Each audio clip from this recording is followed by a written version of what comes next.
I'm going to push. I'm going to turn off this other computer here. Okay. Good evening, everybody. Welcome to the stream. I'm just going to sort Sam's screen out because she's suddenly gone huge-sized. But welcome to the chat, everybody.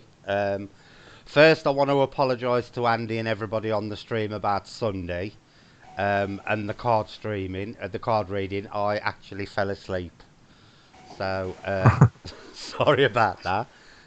It wasn't deliberate. I'd had a bit of a long week and ended up dozing off, so sorry about that, folks.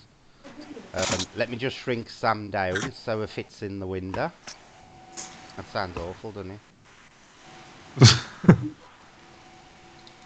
Have you got your webcam on, Sam? I have, yeah. Oh, hang on a minute, you ain't coming through. Let me sort you out. Just bear with us a sec, folks. Sorry about this. It was. Have you turned it on in Skype, Sam? Yeah, it is, yeah. Oh. Oh, wait a minute. No, it's not, yeah. Hold on a second.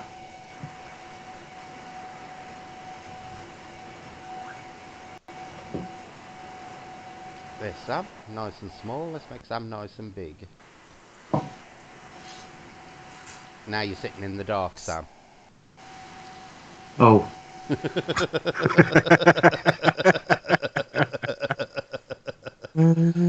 Dear. As you can all see, Sam is sitting in the dark.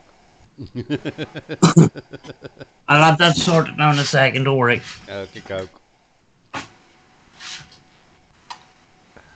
shrunk again. Right, what we'll be discussing tonight is familiars and fetches. For those of you who don't know, they are basically, well, just generally, they are what is classed as, I suppose you class them as supernatural entities, wouldn't you, Andy? Yes, very much so. They tend to be like magical assistants. They tend to help with things like magic rituals and things like that. I've nothing on screen. You should be able to see me and Sam now, apart from Sam's really, really dark for some reason. We can barely see you, Sam. I'll try more lighting here. You need more light because it looks like you're a shadow person.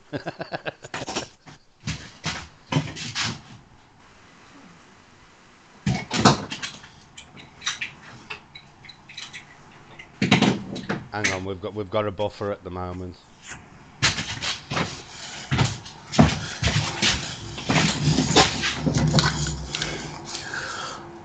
That's not much better, really.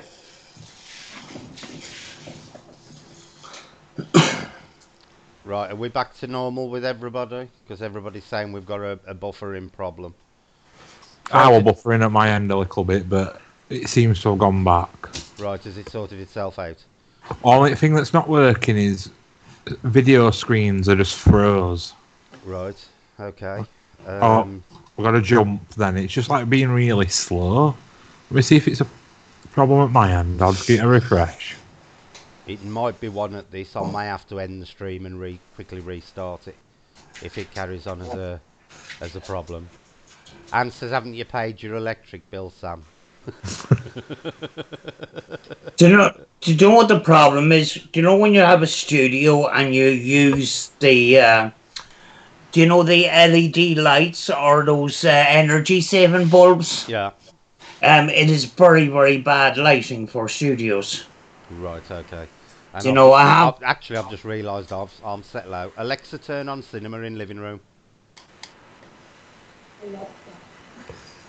Alexa, turn on cinema in living room. Thank you. There you go. I should have gone a bit brighter now. My familiar is sleeping on my lap. Right, what we will do, we will start with familiars before we get on to fetches, because fetches are a little bit more intricate in what they do. It may be a problem with the buffer in this end. I've got an horrible feeling that Windows has decided to update. So we may have to put up with a bit of stutter until Windows sorts itself out by the looks of it. Unfortunately, nothing I can do about it because Windows 10 is a pain in the arse for just updating without asking. Yeah. Right. The most common form of familiar that most people know of would probably be what is known as a witch's familiar. Most commonly, they tended to be cats. Um, for some reason, a lot of the more ancient civilizations and a lot of the old UK folklore do revere cats as a very spiritual species for some reason. I have absolutely no idea where the history of this spans from or why people actually believe this. But yeah, it's BT here. I don't know what's going on, Jackie. It might be that the internet's caught coronavirus or something. I'm not sure. Right, back to the familiars. Like I say, the most common form of familiar is basically the witch's cat. Familiars are an intricate part of the practices of most pagans. They are basically used as a form of. Would you say servant is the best way of describing it, Andy? Say that again, sorry. Would you say servant is a good way of describing the pagan familiar? Or would you Uh, say assistant? I would say assistant. Yeah. They are normally considered to be an entity in their own right, independent of the pagan themselves. Like I say, that their most common form is normally a cat in relation to witchcraft, but they can take the form of any animal, and they do occasionally take the form of people. Is there anything you want to cover on, expand on the general description, Andy? Uh, right, so I'm led to believe that what would happen is with the old cat thing, that they just turn up out of nowhere, these cats. But there is reports that it can be any sort of animal because obviously they were into like toads and stuff like that. They were all, I mean, crows and all sorts of stuff. But nobody actually knows. But there's quite a varying theories of what the actual entities truly look like. But what we do know is, and it's quite well documented, that if your familiar is sort of in energy form, it comes as a bright blue sphere, which is very interesting. Right. Why is it interesting that it's a blue sphere? Yeah. Now, why is it interesting that it's Oh, blue? why? Expand on it, Why? because a lot of them probably ain't going to get the... Well, I think it's because I don't know, because why blue? You know what I mean? And it's like I don't know, because a lot of people it fits to the orb thing. Yep. I think that's what I'm trying to like get at, but and a lot of people disregard orbs, but they're not always dust. You know what I mean? And this takes on a bright blue formation, so we don't necessarily tend to get coloured orbs. Yeah. Do you think that familiars could actually appear in varying orb colours, and do you think that the colour of the orb that the orbal familiars appear in is significant to what they are actually capable of? It's very possible, because obviously you get people talking about red orbs, don't you? And black orbs and all sorts like that. Yellow ones, you get all range of colours.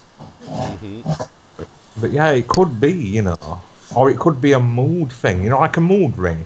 Yeah. Maybe they could change depending on the situation, colours and stuff. Maybe. It's a theory. Okay, Sam, what do you know about familiars, if anything? Absolutely not. Why Uh, did I know Sam was going to say that? well, I mean, like, I'm new to this end of things, Yeah. so basically, it's a learning process for me. Mm-hmm. But as Andy was speaking there about orbs and people's skepticism about orbs, Right. very often the ones that are very skeptic about orbs Mm-hmm. haven't looked into that in a full manner. Yeah. To say that they're all dust and insects is is a very narrow-minded skeptic way of looking at it, I think, because yes, there is a lot of dust, there is a lot of moisture in the air and all the rest of it, Yeah.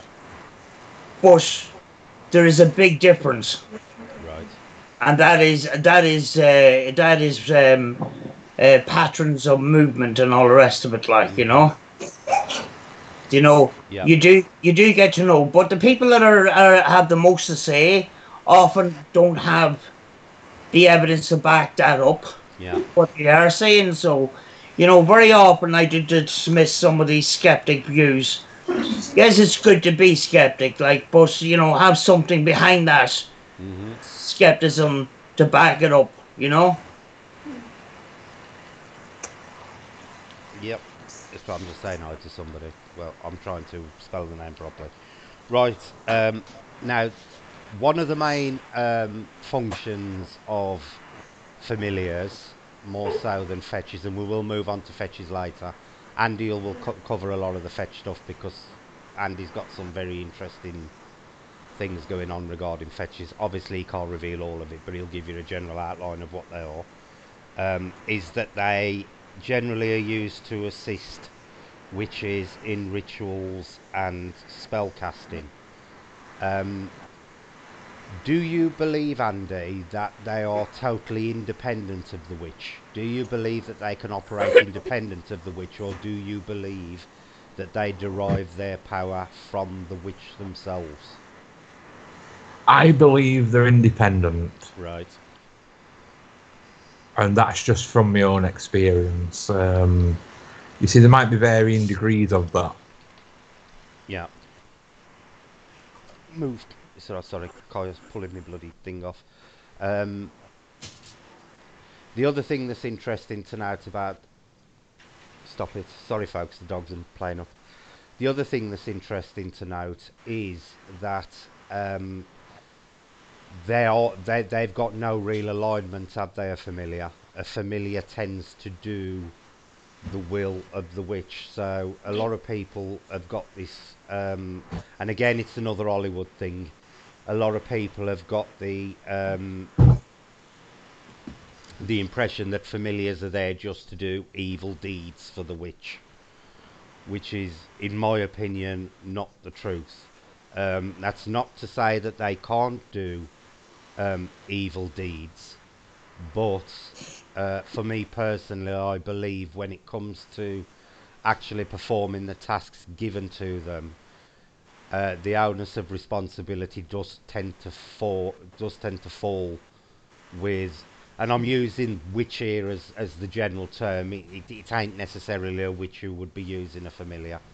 Um, for me personally, I do believe that familiars, although they are an independent, like Andy, I believe that they're an independent entity to the witch. They do tend to carry out the will of the person who they are partnered to, rather than go off and do things independently. There are reports out there where, this isn't pagans, this is another area we'll move on to shortly, where they have actually been used as supernatural assassins, um, which is quite an interesting subject, but that touches more so on fetches as well, because a fetch, because of their very nature, is more inclined to perform that kind of task. What's your opinion on that, Andy? Uh, I don't know, because obviously you know you can read about stuff like that and that, but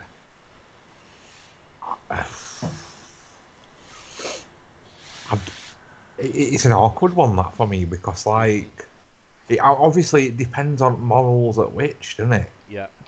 You know, and if So do that, you believe that the familiar tends to follow the will of the owner rather than act independently? well, again, I think it's a variable situation. Like for example, if you've had great harm done to you, Yeah. you know, say if somebody stole two grand off me, Yeah. you know, and I'd be sending a familiar then. yeah, I think I'd be sending something to bring a bit of karma back if possible. Yeah. You know, and obviously, you know, depending on severity, I think they might agree to do it. You know, you never know. Right, Sam. If you had a familiar, right, knowing what they look like, Sam's just suddenly gone huge. Are you still there, Sam? I am. Right. If you had a familiar, would you be willing to use it for negative purposes? No. You wouldn't. Why not? I just don't believe in doing things in a negative way, you know. Right. You know, and there is those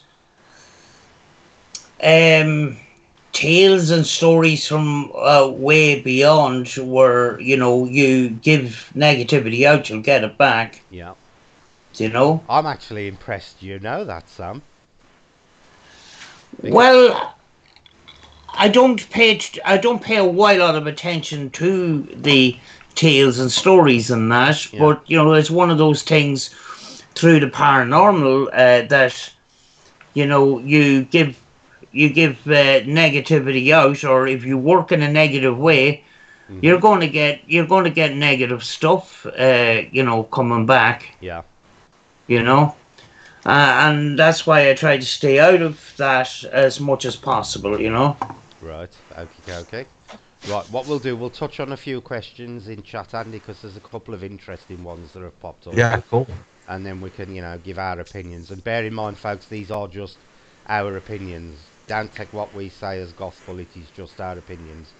Jackie says, "How do you ask a familiar to join you as an equal, not a spell to enslave?" For me personally, Jackie, I think there's actually two ways to acquire a familiar.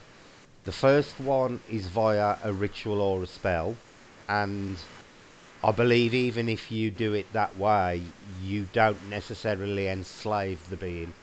I do believe that familiars and their I don't like using the word out. I'll say partner, because for me that is what a familiar and the person That's a good way of putting who it. interact with them, it is a partnership. I think even if it's done via spell casting or ritual, you still don't enslave the familiar. It is still a 50-50 partnership. The other way, which Andy touched on, is when you don't call a familiar and they attach themselves to you, or they invite you to accept them as a familiar. But for that method, I believe there is a motivation on their part. Yeah, Whether they will actually reveal to you the full motivation or not is open to debate. But for me personally, I don't think you actually enslave a familiar. I think basically it is a 50-50 partnership. Andy? yeah, agree completely. You're Yeah, really chatty tonight. yeah, I know, I know. I'm having to sit in a very odd position, I know. and you know, By the way, it's just folks, Andy's a little ill tonight, so if he has to disappear, he has to disappear because he's been feeling a little off tonight. yeah, So uh, just bear with him. yeah, yeah. I'm losing my train of thought here. Well, the question was, how do you summon a familiar to you without enslaving it? Yeah. So by all accounts, one of the best ways to do it is to go into woodlands. Mm-hmm. You know, and exactly how we'd investigate the fae is to go open-minded. Yep. Try and be truthful in your thoughts and what your feelings and your reasons for wanting to work with one and call upon one. Apparently, they will listen and they'll come and check you out and blah blah blah. But the all other way of one finding you, that's very interesting. Mm-hmm. Why do you think they do that, Andy? I don't know. I don't know if it's some sort of strategic, weird, odd movements that you've made that they've took notice on, and sort of you could have been doing something that they've all noticed. Because that's how I believe it happened for us. They were taking note of little things we were doing that we shouldn't have known. Yeah. I think that's how it all started for us. But apparently, one of the big signs sometimes is what people get mistaken and call a mimic spirit. Right. When something can pick you, it can tend to mimic something that's a part of your family. Right. To try and fit in, to come as something recognisable. Mm-hmm. And by all accounts, that then can move into a life form to be part of you. And then once it passes on, to form a bond in life, because obviously we are physical beings, and to form a bond, physical to physical, is a lot better. Mm-hmm. And then once it passes on, you'll be, the word they are called, familiar with it. Which I think is a really lovely way of looking at it sometimes, if one picks you. Yeah. Right, now Jackie says, how do you know if an animal comes to you, it is a familiar? Personally, Jackie, I think if they come to you, you will instantly know that they are a familiar, because they will be capable of doing things that a normal animal wouldn't. Like being there 1 minute, not being there the next. Things like moving from one location to another without you seeing them. They will definitely display properties to you that let you know that they are, in fact, a familiar. It is also believed that some of the more developed entities that appear as familiars are in fact capable of communication, be it direct speech or through telepathy. Andy? Yeah, I'll touch a little bit like sort of modernness on that as well. Mm-hmm. They'll tend to be, if it's an animal-based familiar, they'll tend to be them questionable animals that seem different. They'll somehow seem to be able to communicate, or they'll display behaviours, and we'll all be guilty of saying, that dog or that cat or whatever thinks it's a human. Yeah. That's one of the biggest things, that they will display sort of behaviour, and apparently the bond you will feel towards this animal will be absolutely massive. Yeah. It will be a very, very deep bond that you feel with it. They're usually telltale signs. Yeah. Have you ever encountered any animals, Sam, where you felt that kind of bond? A couple of years ago, actually, I used to have a robin that used to follow me everywhere. Right. But I do know of a case, and I want to interview the lady. On Christmas Day, I went to the woods. Some of you may have seen that video. And I told you the story of there was poison planted in the forest and animals were killed. Yeah. The person that was heavily involved in trying to sort out this case was a lady that is involved with animals. Right. Now she She rescued a pigeon. Now we're living in a city with thousands of pigeons, Mm-hmm. and she felt a bond with this pigeon anyway, and nursed this pigeon back to health. To this day, that pigeon has never left her side. Right. She cycles into town to go to Tesco's to get her messages, and the pigeon is still sitting on her head as she's Mm-hmm. cycling down the road. So I'm very, very interested in talking to this lady, because that is kind of it is an extraordinary case. Yeah, because pigeons aren't known for being very affectionate. Let's be honest. And, and when you think about it, there's a big, massive flock of pigeons in the city. When you Mm-hmm. think it would have been better off back in that flock, yes, it's got a bond with this woman. Yeah. It's quite extraordinary. Mm-hmm. Right. Jackie says, so a familiar is an animal. A lot of the time they are animals, Jackie, but not always. Like I say, um, I think probably the vast majority of familiars are very capable shapeshifters. They're pretty much like a skinwalker in the manner that they can actually appear in whatever form they want to. 9 times out of 10, from the records I've personally seen, they have been animals, but there have been cases of little people, full-size people that you wouldn't distinguish from another person. They have come in the forms of what Christians would describe as imps or little demons, or well, Desmond, shall we say, or little devils. Um, they come in. They can come in any form they wish, but they do tend to pick a form of an animal, and a lot of the time it does tend to be domesticated animals to allow them to blend in more with their surroundings and not attract attention to themselves. Another um, talent of theirs that I have read about that is quite common is that they will actually be visible to certain people and not others, or they can solely be visible to their bonded partner and no one else. They are a little bit like the Fae in the respect that they can choose who they wish to appear to and how they wish to be seen. They can also appear to two people at the same time as different things. You want to expand on that, Andy? Uh,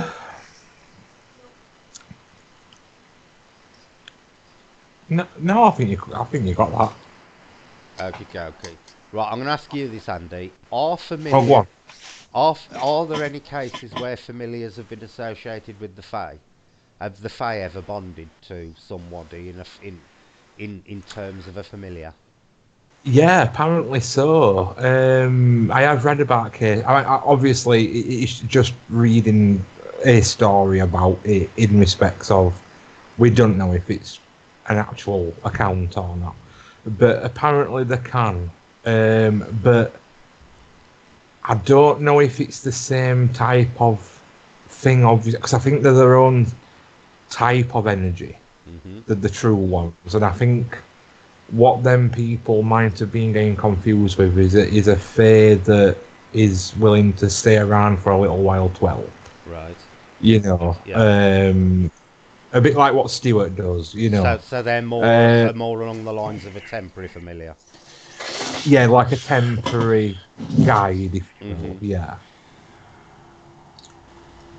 See, this is another thing about familiars. A lot of the times they are viewed as either guardians or guides. And one of the few times that I have read about where familiars do actually intercede of their own free will is when their yeah, partner is under threat in some manner. And then they will take the initiative and step in to protect their yeah. bonded partner. Well, yeah, I mean, because in the energy form that we see ours now, because the physical part has passed on. Hmm. they usually tend to pop up around people that's going to cause a future threat. Right. And we see them. It's happened. Do you think that's them displaying their guardian element? It's either a message to say something is going to happen with these people, Right. that is not going to go well, or it could be, like you've just said, like a guard. They're pointing that they might well see something we can't obviously see at time. It's kind of the same thing, but yeah, and I've even had a case where here in the living room, the person who the blue ball was showing up around their head, their own partner started seeing the blue ball as well, because they were like, "What is that blue thing that's flying around?" And I was like, "Oh, have you seen it?"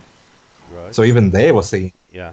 They were seeing what were connected to me, which were quite interesting. Yep, very much so. Yeah. Right, now we've covered familiars on a pagan level. We'll now briefly touch on another form of familiar, and I'll be honest, it's one of which I don't know much about. I don't think Andy knows much about, and I doubt Sam will probably know about it. And this is the darker side of familiars in relation to Satanism. Familiars from a Satanist point of view are entirely different from familiars that are used in a pagan setting. They tend to be malevolent. If you believe in demons and devils, a lot of people believe that they are in fact minor demons, imps and things like that, and they do tend to have a much darker purpose than that of a pagan familiar. They tend to be a lot more independent of their bonded partners, and sometimes there isn't even a full bond connecting whatever it is to the person practicing Satanism. They are always malevolent. They can also, I have read of a few cases where they are also harmful to the person they bond to, and they employ a form of what you would probably consider as life leeching, where they draw on the life force of the person they bond to perform acts that are often independent of the bonded partner, and that this is what tends to differentiate the different types of familiars between paganism and Satanism. Pagan familiars are always of a benevolent nature and of a helpful nature to their partner. Darker familiars, which are more connected with the Satanism side of things, are very much more of a parasitic nature, and they are always destructive in nature. Anything you want to add to that, Andy? Because I don't really know much about them on the satanic side. I've never really got into Satanism. Yeah. I mean, I don't know much at all at face value, But I always I always listening to you speak about them and knowing what we know about true history being what we're actually, demonized and stuff. It makes me think that they are potentially some sort of goblin or something that is, that's something that. Yeah, I just, I don't know. I just can't settle my sen on the old Satan way and stuff. It's just a bit odd. Sam won't stop one size tonight. It's doing my nutting. It keeps expanding and shrinking and stuff. From a Christian point of view, Sam, because I know you're like Catholic. Are they ever mentioned within the Catholic Church? Do you know?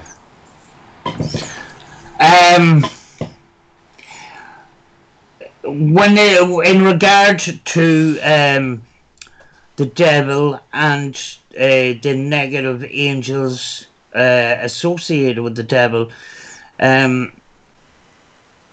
very often, our picture of the devil with horns and all the rest of it is not the picture that the Catholic faith portray it, or some of the other churches. The words wolf in sheep's clothing is more relevant in that case, you know. Right. You know, I mean, like you know, we're on YouTube. We're on a platform where lots of YouTubers are trying to get lots of views, and the word demons is a popular word, and an overused word, and very often is slipping into the realms of fiction. Right. You know, but I have experienced a negative attack. Right. You know, that was witnessed by many people. You know, and you know, it was in a public place, and during that incident, a tea candle burnt up within a couple of seconds and burnt a hole in the top of the table. Wow. You know, and after, and I knew there was some sort of an attack on me, and I started praying because I thought this was it for me. You know, it was very hard to explain the attack that I was having, but it was like I was angering whatever was attacking me. And once this flame was about, it was about 1.5 feet coming out of this candle. Now, I burnt hundreds and hundreds of tea candles, and never once has a tea candle ever combusted like that. But after that happened, everything was completely calm. You know, and I'd be very slow to say it was the devil or demons and that. But I do believe in some sort of a negative energy that can attack people in an emotional sort of way. Yeah. So I'm just answering someone in chat. I was listening to you, Sam. In the, you know, the paranormal entertainment, we you know, and paranormal fact, you know, you get people that experience the scratches. Now, whether those scratches are negative remains to be seen in that, but very often when we think of a demonic attack on a Christian standpoint, it's very often an attack of the emotions. Yeah. You know? Yeah. Right, we have pretty much covered what familiars are, how they're normally created, and basically whether they're good and evil. The basic answer to that is they are neither. They are neither good or evil. It is basically down to the intent of the partnership of both the familiar itself and the bonded partner. Like I say, they do tend to be benevolent, and they are considered to be an external spirit. We'll now go on to fetches, which are slightly different and are viewed to be a lot more powerful than familiars. Andy knows a lot about fetches, so I will let Andy do the introduction as to what a fetch actually is. Okay. Right. Off you go. Right. So basically, a fetch is a energy-based sort of. I'm not going to say spirit because they're not. They're an energy-based opposite to yourself. Yeah. Right, a lot of people know them as like doppelgangers and stuff like that. They've got quite a fair few different names. Well, the doppelganger is one form of a fetch, isn't it? Yeah. Basically, what we've been able to narrow down in research is if you see your own fetch, it'll be a black shape. Yeah. But say if like Becky saw my fetch, she'd see me. Right. You know, that's basically how they're apparently working. Apparently, there's quite a fair number of people got them and don't realise they've got them. That, you know, they can perform tasks as well. I believe that a lot of people that remote view are actually using these beings. Right. Yeah. So you can see through its eyes, it can see through yours. You know, they are semi-sentient. They can do their own little bits and bobs of stuff that they want to do. You know, but 99% of times they will sort of, they can copy stuff that you do because they are an extension of you in a different format. Yeah, that was what I was going to say. Would you say the defining difference between a fetch and a familiar is that a fetch is actually an externalized part of the person that they are attached to, Yeah, it's rather than an independent entity? They are more internally created and they actually contain part of the person that they're bonded that's right. with. Yeah. There'll definitely be, like, obviously your characteristics in there and stuff like that, you know.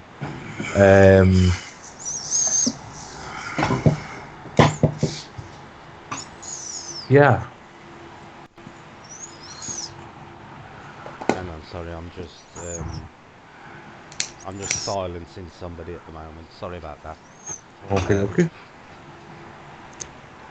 Because the conversation was going to. Right, Sam. What's your opinion on that? Do you believe it's actually possible for a person to create an extension of themselves that will operate independent of the person? Here's the thing. The way I'm looking at this one is my experiences with the ITC. Yeah. You know, I've had Rachel done a spirit box session, which wasn't recorded, Mm-hmm. and my own voice was coming through the spirit box, even though I had said nothing through the spirit box session. And the second time that happened, I had the spirit box running in the house with a camera on it, Right. and I was 3 miles away when my voice came through. Now, is that me, a part of me, speaking through the box, Mm-hmm. or are we looking at a spirit that is using my words Yeah. to speak? The thing is, I wasn't speaking, and on the second occasion I was 3 miles away when my voice came through the spirit box. Mm-hmm. Do you know? So there is there is occasions, and a lot of us have experienced, through ITC, our own voices coming through, which is a fascinating subject and something that we, sort of can't get to the bottom of, like a lot of other things. Yeah. Right. Do both of you believe that a fetch is more probably could be used, Andy and Sam, in a more negative manner than a familiar? Do you believe they tend to have basic human emotions like revenge and stuff like that?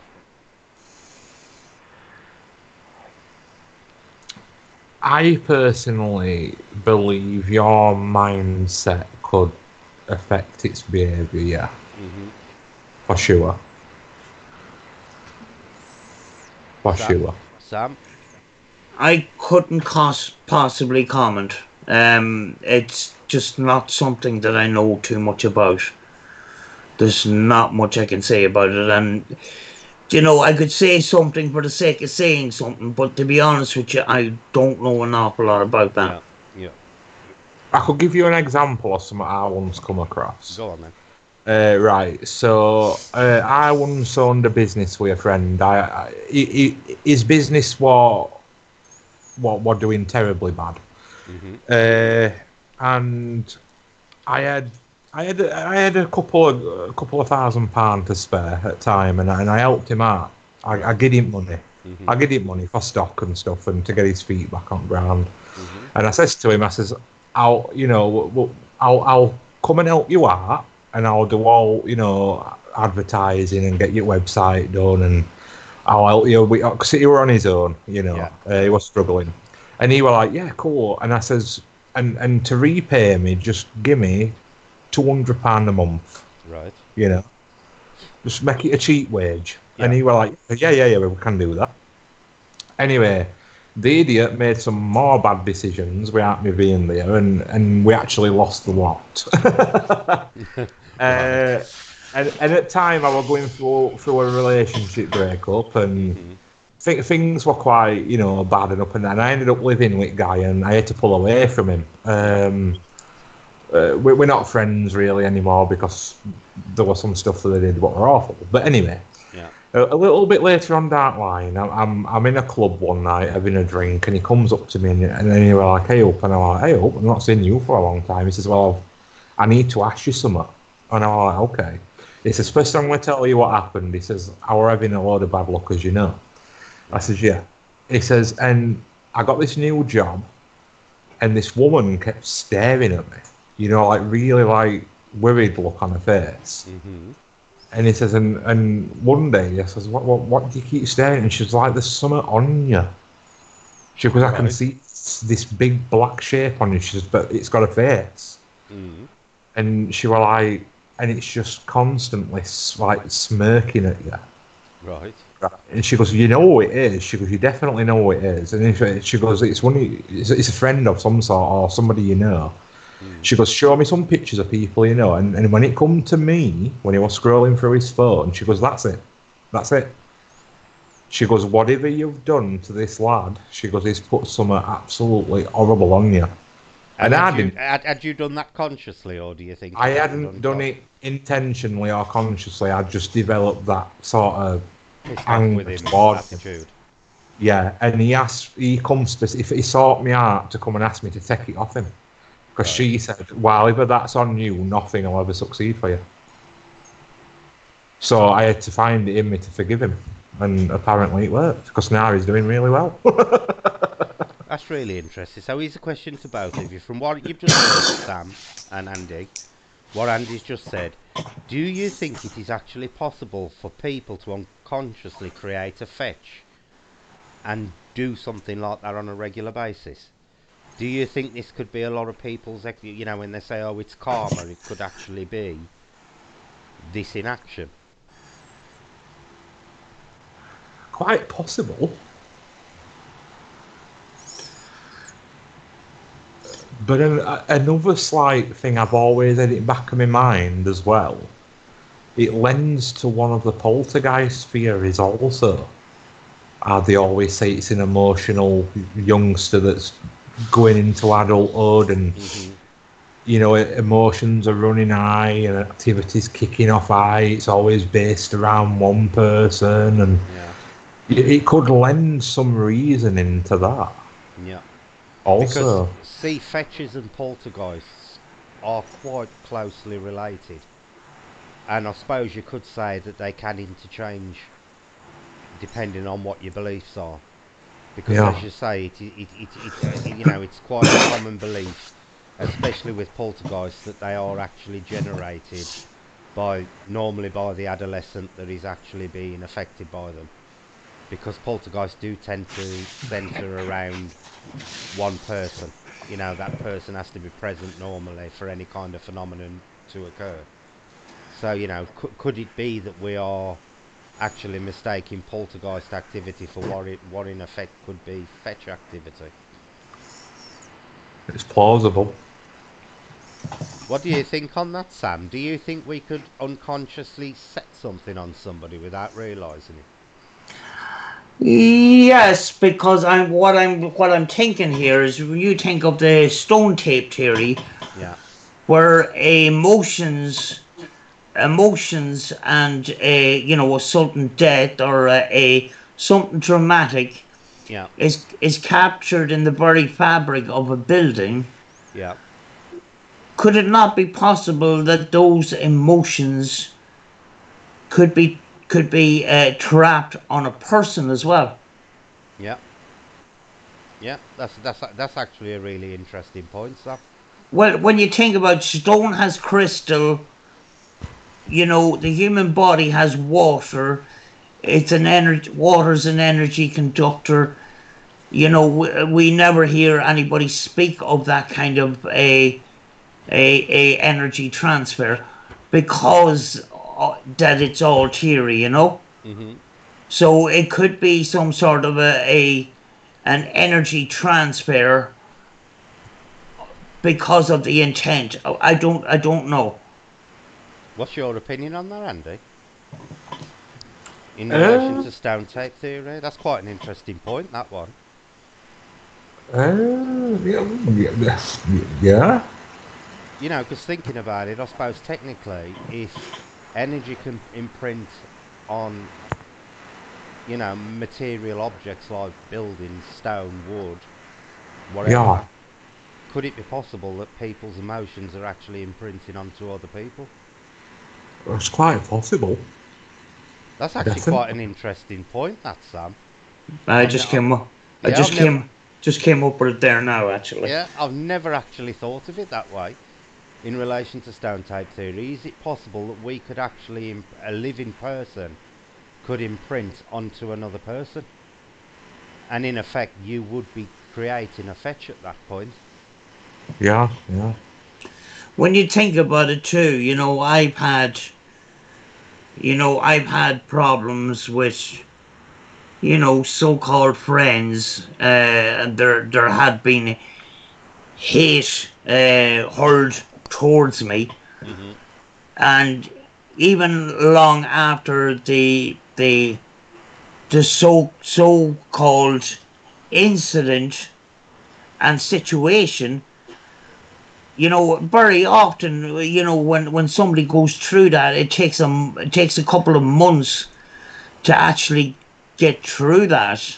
Yeah. So yes, it's an emotional thing. It's in the brain, it's in the head, and all the rest of it. But that highly charged energy could possibly attach to a human body, but it's not scientifically proven, though. Yeah. But if you think of it down the line of the stone tape theory, it possibly could be a possibility. Yeah, it is actually a very interesting theory, and I've got to be honest, it's one I've never ever considered before. The other theory is too that when you go and walk on the beach in your bare feet, you ground yourself, Yeah. and negative energy comes from the body and goes out through the feet, and that's when you feel cleansed, you know. Mhm. And that's why people say, take your shoes off every so often and be grounded with the Earth's magnetic field, and you feel refreshed afterwards. So possibly this trapped energy inside the body has a way of escaping, you know? Yeah. But then again, that's a theory as well. Yeah. Right, Andy. Here's one for you. From a Fae point of view, Yeah. do you believe it's possible to create an elemental fetch so that you put your essence into something of an elemental nature? Ooh. It depends what line of theory you resonate with. Um, right, so there's quite a fair few differing theories amongst us fairy people. Yeah. One being that some of us are fairy energy having a human experience. Yeah. If that was to be believed, then I believe that then yes, that would be possible. Okay. Um, now, when I got onto path fetchers and researching, because it kind of fell together over a period of time, information. Mm-hmm. There's not all that much out there; they're quite secret. One of them was basically referred to as a group elemental. Right. That is, let's say a coven, for example, could muster each of their energies together and create a being, Yeah. which basically refers to Tommy, who we work with. Right. And that is based on all the 4 elements. Yeah. So basically, whatever element you are via your star sign, Yeah. me being an air, you being an earth, we could get together and create sort of a 4 element separate fetch that can bind itself together Right. and become, in essence, a spirit elemental of a group. So that is more of that is like a fetch that is created from, say, 4 separate people Yes. into one, and would they all have to be of a different element? Yes. Let's say, for example, you couldn't have 4 fire element people create No. an highly powerful fire elemental fetch. No. As far as I'm concerned, even Aleister Crowley himself knew that you had to just... Because he was trying to do this one and the same thing. Yeah. I've been looking into his work a lot recently, and it's written in a way where a normal person not going through this would not understand what you were actually doing. Right. Whereas when I was reading it all other day, it was so crystal clear. There's varying degrees of what you need. There's a separate special ingredient, and that man knew he didn't have it, which was very unfortunate for him. But yeah, it has to be a perfect balance of the 4. And I believe this is where the understanding at pentagram come from, because once you've got a perfect balance at 4 that's come together, in essence creates the 5th spirit. Yeah. And it will be fully sentient on its own. And it will actually be independent of them, so Yes. it will get its own sentience, like you say. Yes. It'll be intelligent within itself. Within itself, yeah. It's quite an interesting theory, actually. Well, that's where my research has led me to, with Tommy. There, now, we'll go into tinfoil hat territory here. Okay. There are people out there who believe that during the governmental experiments that were conducted during Second World War and the Cold War, that the government had actually developed techniques where they were using people, creating doppelgangers and fetches as basically psychic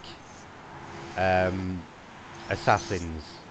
I'll ask Sam first, and then you can give your opinion. What's your opinion on that, Sam?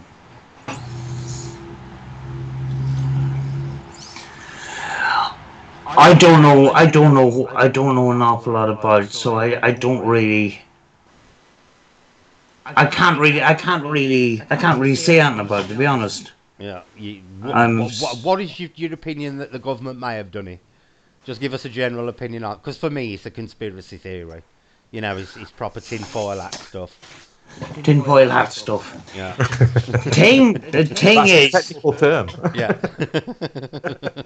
the thing is, there's a lot of conspiracies out there, and people love to speculate. They love the drama. They love to speculate. I'm very, very skeptic of a lot of the stuff that the government have been accused of. Yeah. And that people that talk about conspiracies, I don't often see them say, I don't think the government did do that. Mm-hmm. But there's a big emphasis. Oh, the government is holding secrets from us. I'm a little bit skeptical of some of the things that they've been accused of. To be honest, Yep, with yep, yep. you, you know. Yep. See, my opinion on it is I do believe that the government during these experiments did actually discover some things. And I believe they're on the fact that even to this day, a lot of the papers and the research that was done is still of a top secret nature. I don't believe they got to the point where they were sending psychic assassins after people. Andy, what's your opinion on it? Well, considering that, as we know, in what, First or Second World War, but the lifted witchcraft ban, didn't they? It's Yeah, second. yeah. Second World War. Well, it was after the war. Yeah, Churchill yeah. lifted it right after the war. Because, like, obviously, they were looking into stuff. Mm-hmm. I believe it could have been tried for Yeah. sure. Oh, I believe they probably tried it. If they succeeded, I don't know. If it only gets to degree of what, obviously, I've only got that ex-friends say so on what happened. Mm-hmm. I've got absolutely zero proof that it happened. Mm-hmm. If they could only get to degree of something like that, where they could put something on somebody, but not do anything physically bad to them, Yeah. we don't know. Maybe so.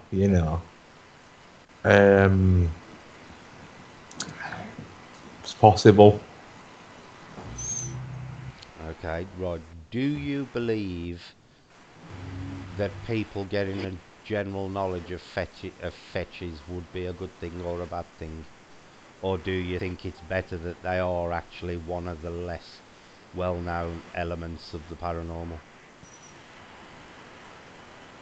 I think personally, it could be dangerous, Mm-hmm. and I think there's obviously little tidbits of information that I can't Yeah, relay, yeah, yeah, yeah. you know. Um, but from what I know, not everybody can just go out there and get one. Yeah, yeah, There's little things like fail safes put in place yeah, about these things, yeah. which is good. It gives me a bit of peace of mind, that actually. Mm-hmm.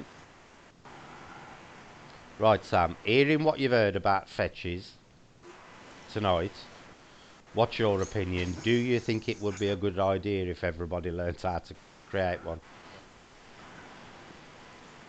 Um, this is the thing. I mean, like humans with power is a very dangerous thing, Yeah, especially especially some people out there. For yourself. There's all sorts of good and bad people out there. mm-hmm. So there's people out there that will do things for bad. You Yeah, know, yeah, and if any of this stuff works, it can be a very dangerous thing in the wrong hands. mm-hmm. You know, that's if these theories are true. Yeah, You know, so power in human hands can be a good and bad thing. yeah. They do say power corrupts, Yeah. and I do agree with that thing. I think it's probably good, like Andy says, if he believes, there are safeguards in place to stop anybody, you know, doing this. I do believe that the information is out there for the people who'd want to try it. But I would say I would be very, very careful of trying it because it can be a very dangerous endeavour to undertake. Would you agree with that, Andy? Yeah, definitely, 100%. Because do you believe, Andy, that fetches are more dangerous than familiars? Would you say that's probably an accurate statement? Wrong hands, yeah, definitely. because they're directed by the willpower of a person rather than Yeah, themselves. yeah. So it's anybody, if you want to ask any questions, just put them in the chat and I'll read them out. You can ask anything on familiars, fetches, or anything else paranormal, because we're getting towards the actual end of the topic of fetches and familiars now. Um, have you ever had a fetch, Andy? Yeah, You have. that's yeah. Tommy's a fetch, but he's a conjoined Well, I was gonna wait for you to admit that. That's why I put the question. I weren't gonna just say it in case you don't want people to know. Yeah, yeah. Tommy is a fetch. Yeah, Yeah, yeah. I know Tommy's a fetch, but no, nobody else did on here. And I don't want to say, I was going to leave it up to you whether you were going to reveal that fact yeah. or not. It took a hell of a long time to find that out as well. Yeah. Hell of a long time. Has he actually told you he's a fetch? No, he refuses Does he? outright. Yeah, Why do you think he yeah. does that? It's one of two things I put it down to. Hmm. One, because potentially, with it being a group-based one, not everybody in the group might be on the same mindset, and somebody might feel like it's a bit of a letdown. Right. Like, oh, it's only a part of me, Hmm. whereas I think it's really cool, Right. you know. And I think secondary war, because along the line of not being told directly, you learn so much more, Hmm. you know. You'll learn a hell of a lot more than, because if I'd have been told that from day one, I wouldn't have learnt about all the rest of the things that I possibly thought he could have been. Right. Yeah. So there is that And point. that opened my perspective up to what could it be. Let's look at this. Let's look at behaviours. All that sort of stuff, which is really cool. It got me more knowledge. Yeah. If you would. But no, I had to physically ask something else that I trust what a new word. Right. Jackie's just asked a really interesting question. Can you, when asking for a familiar, get a fetch instead, and it's bad? See, me Well, personally, Andy, I would say it would depend on what you actually did in the first place to, you know, form it or call it. And I think for me, the second thing would actually be your frame of mind and intention while you were doing it. yeah, exactly. You see, its mood can change alongside you as well. Yeah. If you turn into a really, bitter person over a course of a year, Hmm. you'll notice its behaviours will move with yours. This is why I always suggest anybody that's coming to join our team as a tries to have a really positive outlook, because we need to keep it pleasant. Yeah. We don't want out turning dark, and that'll be true to our own faults. So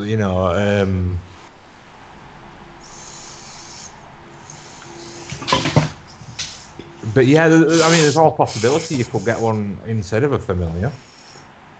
It all depends what's taking notice when you're asking. Yeah, exactly. This was the next thing I was going to ask. Do you believe it's possible to call something else in the process by accident? Oh dear. Do you think it's possibly maybe possible to attract something negative that is neither familiar or fetch accidentally? Maybe so. Maybe so. And I do know of some people that kind of believe that they may have one, but I know what they're actually working with, and it's just doing stuff for laugh. Hmm. I do know cases of that.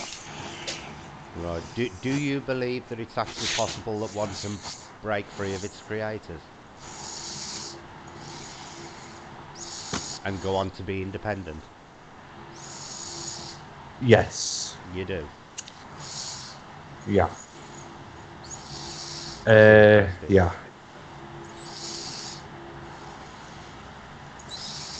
Will be breath if it goes. I will have to go. I'm sorry to hear that, Elizabeth. I am really sorry to hear that. You gotta ignore. I've got a cold again. Luckily, I ain't got coronavirus because I've got the sniffles. So I know it ain't coronavirus because apparently you don't get the sniffles with coronavirus. We have had our first reported case of it in Rotherham today. So I'm locking myself in for 14 days until they've buggered off. But yeah, it fetches and familiars are quite an interesting subject. For me personally, I am actually in the process of doing something which is along them lines. I'm starting to get a bit of success now, which is interesting. I will reveal a bit more of it as it gets a bit more advanced, but I would advise anybody if you consider trying it just to be very, very careful. Um, research before you even undertake it. Um, know exactly what it is you're getting involved with, what the possible outcomes are, and what the possible repercussions could be. Would you agree with that, Andy? Yeah, definitely. Because Just yeah. I mean, if it was to just happen to you like it happened to us, obviously just keep a positive attitude and grin and embrace it like we did. But you know, if you're going out intentionally, I would do your research. yeah, me too. Me too, because both familiars and fetches can be a dangerous area of the paranormal to dabble in. And like I always say, as with anything concerning particularly paganism, it is down to intent a lot of the time. It really Yeah. is. Right, that's pretty much our main topic of fetches and familiars covered, probably to the relief of Sam. It's been very interesting. Like I'm open-minded person, you know. And my research is ITC research, Hmm. and I ask for spirits, and I very often get the word spirits back, but their definition of spirits could be different than mine. Yeah, So we don't have any proof of who we're talking to. You exactly. know, This is what I've always you said. know. For all we know, we could, some of the entities we're talking to on the spirit box could actually be a projection of ourselves. They could be a form of fetch. Yeah, Would you agree with that, Andy?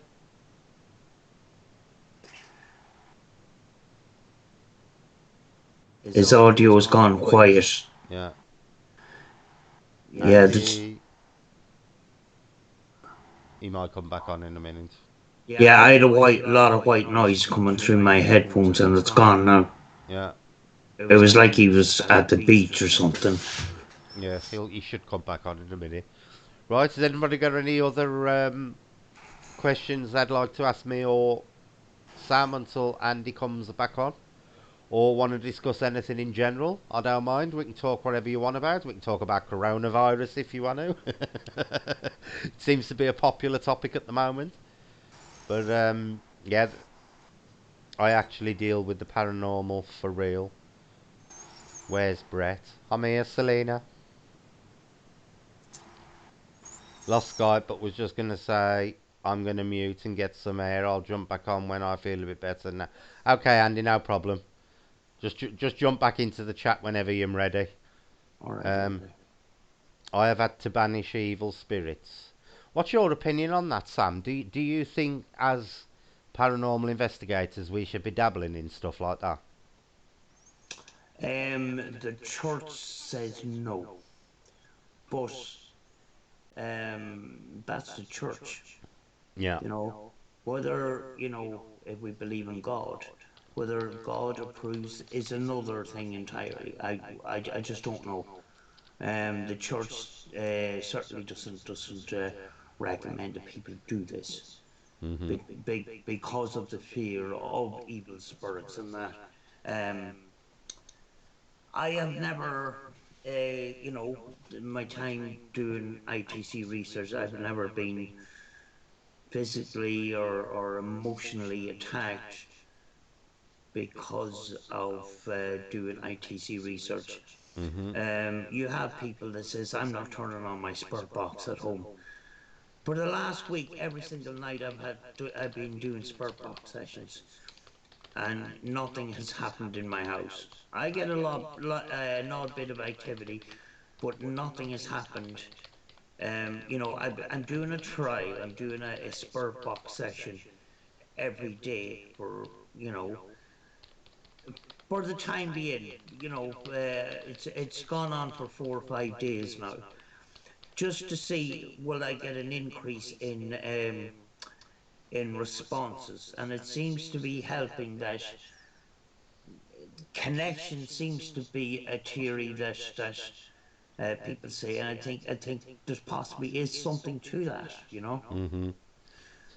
See, for me, I've never done it, and I've never done it on the basis of I don't actually know what it is I'm talking to or dealing with.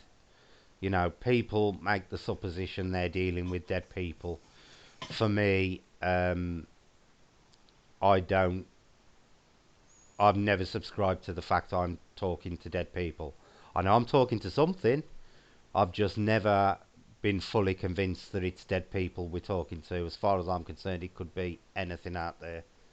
Um, Same with smudging. Most people on here will know, I'm not a big fan of smudging. I don't think safe. And bear in mind, folks, this is all just my own personal opinion, and I know a lot of you out there do agree with it. Um, for me, I don't think sage has any magical properties whatsoever.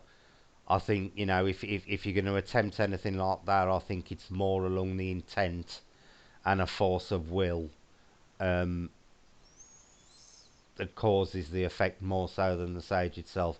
Like I always joke, I always say, if you believe fart spray can drive evil spirits out of an house, it will work on the basis of your belief. You could use fart spray instead of sage if you honestly believed that fart spray worked. That's just my opinion on it. Yeah, I mean, like there is belief and scientific fact, but scientific fact doesn't often completely gel with the paranormal, because there's elements of it that they just don't connect. Yeah, yeah. And that's where the problem is. When it comes to proving a lot of Mhm. these theories, a lot of these theories are going to remain theories. There's no, Yeah, exactly. there's possibly no way of proving this. Yep. Do you know? How are you going to scientifically prove that sage uh, goes into the atmosphere, takes out evil or negative entities, and that smoke goes out the window and it brings the negativity with it? There's no way in scientifically proving that. Yeah. It's a belief process. Exactly. Exactly. And I You think that this is what a lot of the paranormal boils down to. It is belief. And it's very true the saying, the power of belief, because I think we can affect a lot of things basically through the power of belief, and that's be your belief in paganism, Christianity, Buddhism, Islam, Hinduism, you name it. I do believe that it is actually the belief itself rather than the religion that affects the change. James says, Brett, would the fetch take on the characteristics of the person who summons it? I.e., if somebody has a negative attitude, would the fetch be negative? Personally, I believe that is the case, James, because they are actually a part of the person who summons them. They are created with the mindset that the person who creates them creates it at the time.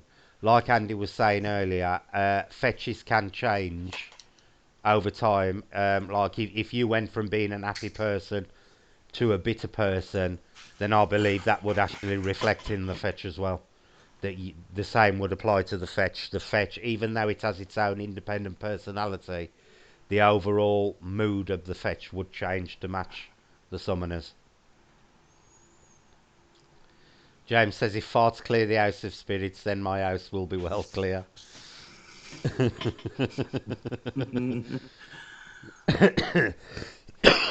What's Baz put? Oh, you notice me now, Nikki. Yeah, but like I'm saying, in terms of things like smudging and stuff like that, and banishing spirits from a place, I do believe it's a specialised area, and I don't think just because you're into the paranormal and you do paranormal investigations, that automatically qualifies you to get rid of them or move them on or pass them over or whatever term you like to use. I do believe it's a specialist area, be it from the point of view of religion or anything else. Is Nikki new in the chat? I believe so. Yes. Yeah, I want to thank Nikki for one of her comments in one of my videos, and it brought home to me, why we do this, why we are on YouTube, why we do what we do. You have some people out there, and they're looking for attention, and they'll get it any way they want. Mhm. And very very often, what we just do is we try to be as truthful as possible, and respectful in that. And you have viewers out there that have gone through an awful lot of stuff in their life and that, and they don't deserve to be lied to. No. No. And that, I did say something about something along that lines in that video, and that's what drummed up that conversation and that, and it drummed up that comment and that. And I was actually emotional reading that comment. Mhm. What we do, what we're doing is very very special, and we need to have that in our head all the time when we do this. Yeah. You know. Stevens put today. Watched a film called The Dawn. Another look at the Amityville House murder. Got to be honest, Stephen. It's one I've never heard of. I'll have to look that one up. What's your opinion on Amityville, Sam? Is that the house where Ed and Lorraine Warren? Yeah. Yeah. That's the one. Um. The one where they were haunted by a demon pig, apparently. Oh yes. The problem there with some of the cases that the Warrens were involved with. Now I didn't know the Warrens, so I can't. I can only pick what I have seen and what I have heard, and other people's recollections of it. When I put all that information together, Mrs. Warren was pretty honest, but Mr. Warren had tended to more be more drawn towards attention and Yeah. financial opportunities, Mhm. more so than Mrs. Warren. So when those things come into an investigation, it can muddy it up a little bit. It can affect it. Yeah. See, I'm very dubious about Amityville, the whole Amityville thing itself. Um, the guy who killed all his family there, he was heavily into drugs and he was a disturbed person. Um, and when he was first arrested after the murders, he didn't originally tell the story of this so-called possession that was going on with him that caused him to kill all his family. I do believe the idea was planted in his head once he was put into custody. Um, it's a very funny case. Personally, I don't believe that Amityville is the place it was described to be. I'm not saying nothing didn't go on there, but I don't believe that the story of Amityville as it's told is genuine. Um, as is demonstrated by the fact that the family who've lived there ever since have said there's absolutely nothing going on in the house whatsoever. So I do find it really odd that an house went from, severe possession to absolutely no activity whatsoever when one family moved out. It just seems a little bit dubious to me. Yeah. With these cases, I have never seen the movies that were involved in these houses, Yeah. these hauntings and that. Never seen any of them. But what I can say is, from looking at documentaries, filmmakers exaggerate what happens because it is films are a money making venture. Yeah. That's why I look at the documentaries and not the films. I just consider it a waste of time if I'm looking down the paranormal route to look at the film. I don't see any benefit to me in that because yes, you'll get some sort of an element of truth there, but in order to make it a money making venture, it has to be scary. When it comes to the Mhm. paranormal, it has to be scary, which the paranormal is not scary, most of the time. Yeah. Do You you know, do you think, Sam, that Hollywood has taken some of these cases and totally changed the actual facts that the public now believe? oh, absolutely, yeah. I mean, like Hollywood, as I says, the filmmaking industry, it's very, very big business, and they will pull stunts to get attention, and it happens on YouTube in a smaller sense of the, a smaller way than Hollywood, but YouTube paranormal channels, if they start taking off and they know that their channel is growing, very often the paranormal takes a back seat, and some fabrication comes in because if they cause a little bit of controversy, attention goes to them. That's when the paranormal takes a back seat in all this, and that's why, if you're a paranormal investigator and you're focusing on that, is to keep focused on that. There's Mhm. more value in 100% honest evidence than views and subscribers on YouTube. Do you know? But Hollywood, it's a business. At the end of the day, it's a business, and Yep.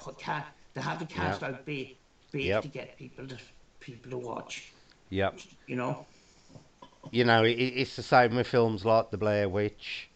The Blair Witch was a very old legend in the area, and they've hyped it up to more than it actually was, to the point that people now actually believe that the film version of The Blair Witch is the truth. I think the same applies to Amityville. Um, the same with, was it The Haunting of Emily Rose, that was based on the German girl who starved herself to death?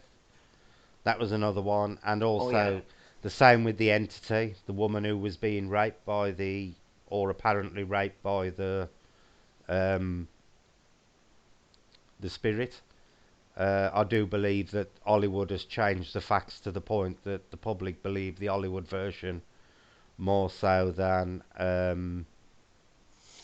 what really happened. Yeah, I mean, like it can happen in books as well. Yep. I recently got involved in a case involved with a book, and I haven't read the book. I just I glimpsed over it to see was I mentioned in the book. Unfortunately, the word evil spirits has come up in loads and loads of times when I seen it. So, you know, I'll keep my judgment to myself until I actually see the book. But when I see the word evil spirits coming up a lot of times, I start to get a little bit skeptic because, um, you know, a negative happening doesn't automatically mean evil spirits. Yeah, yeah. See, this is what I always say to people when especially if they ain't been on an investigation before or they ain't been on many. If you're in the middle of the woods, don't automatically presume that a snapping twig is a demon coming to get you. You know, don't believe every strange growly noise you hear is a demon coming to get you. Don't believe every shadowy figure you see is something negative that's coming to eat your soul. You know, because there are so many different types of things that a black, um, shadowy figure could actually be. You know, and evil spirit is probably way down in that list. The picture of the paranormal is scary. People make introductions of, skulls and graveyards and scary figures with scary music and stuff like that. And I don't use anything like that because I think that image has been manufactured, and people have taken on that image, and I don't think the paranormal is that scary, to be honest with you. No, me Yes, neither. yes, I've been scared a couple of times, but the human being is naturally scared of things that we can't see. And I think we possibly could be looking at the paranormal in a completely different way, the completely wrong way. you know Yeah, and it's actually the movies that has portrayed the paranormal in that terrifying sort of way you know yeah. Have you ever been in a situation, Sam, where you've actually felt in danger? um not really. When you're on your own, you do feel very vulnerable in that, Mm-hmm. and you've no one backing you up and that. But when it comes to the paranormal and that, I haven't fully experienced. Yes, again, I still have to experience a lot in the paranormal. Mm-hmm. Do you know? I have had some stuff come up on the spirit box that is pretty terrifying, to be honest with you.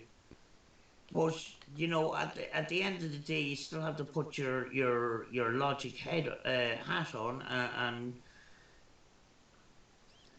just not very often. The picture of the paranormal, the Hollywood picture of the paranormal, is stuck in our head all the time, Yeah. and that automatically makes us terrified of the paranormal. Right.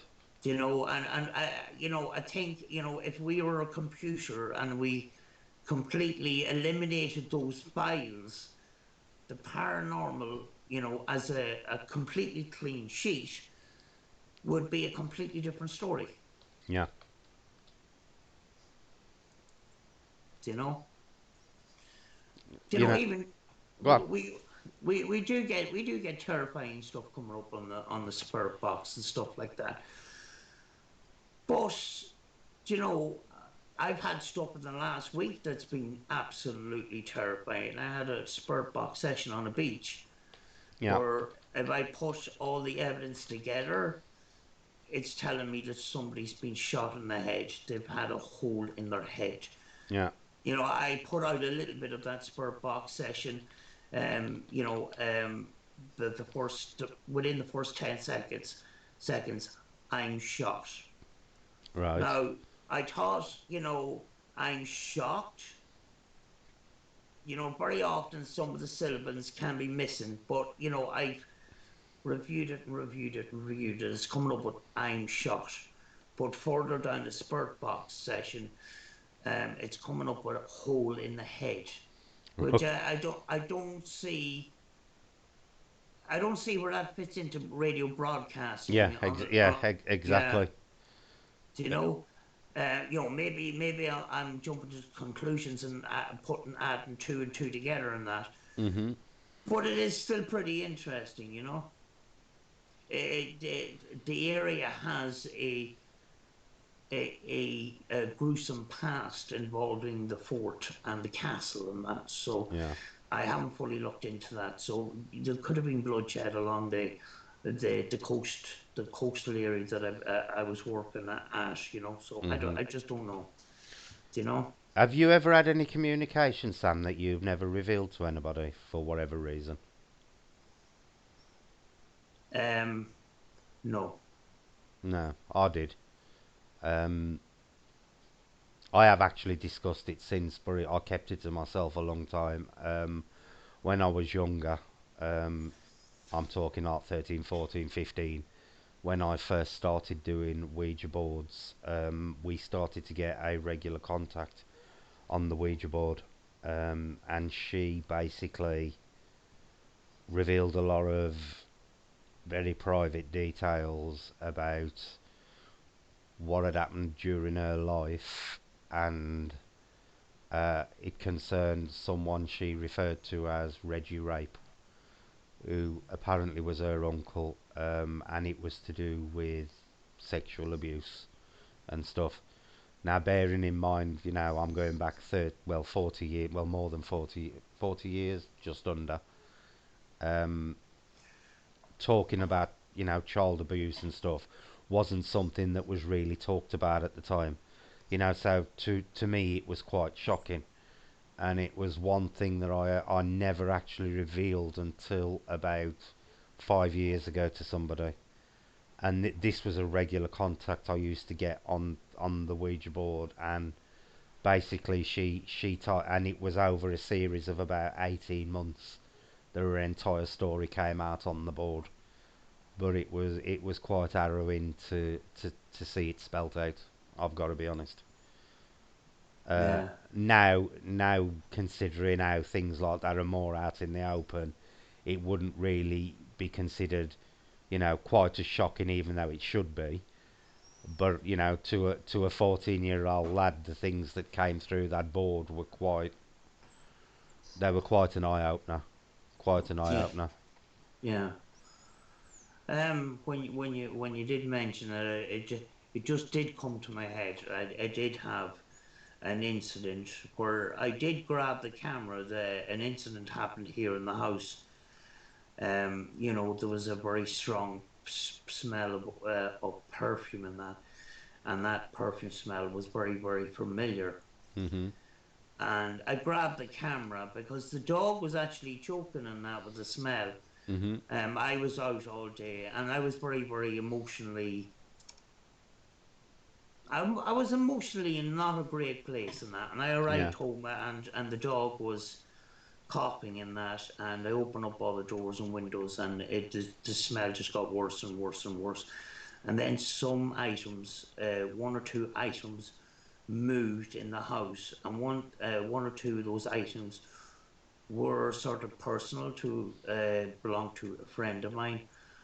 I grabbed a camera and I started filming in that, and then I got to a stage. I just turned the camera off and says, "I can't do this." Mhm. And but Have you ever contacted any of your relatives, Sam?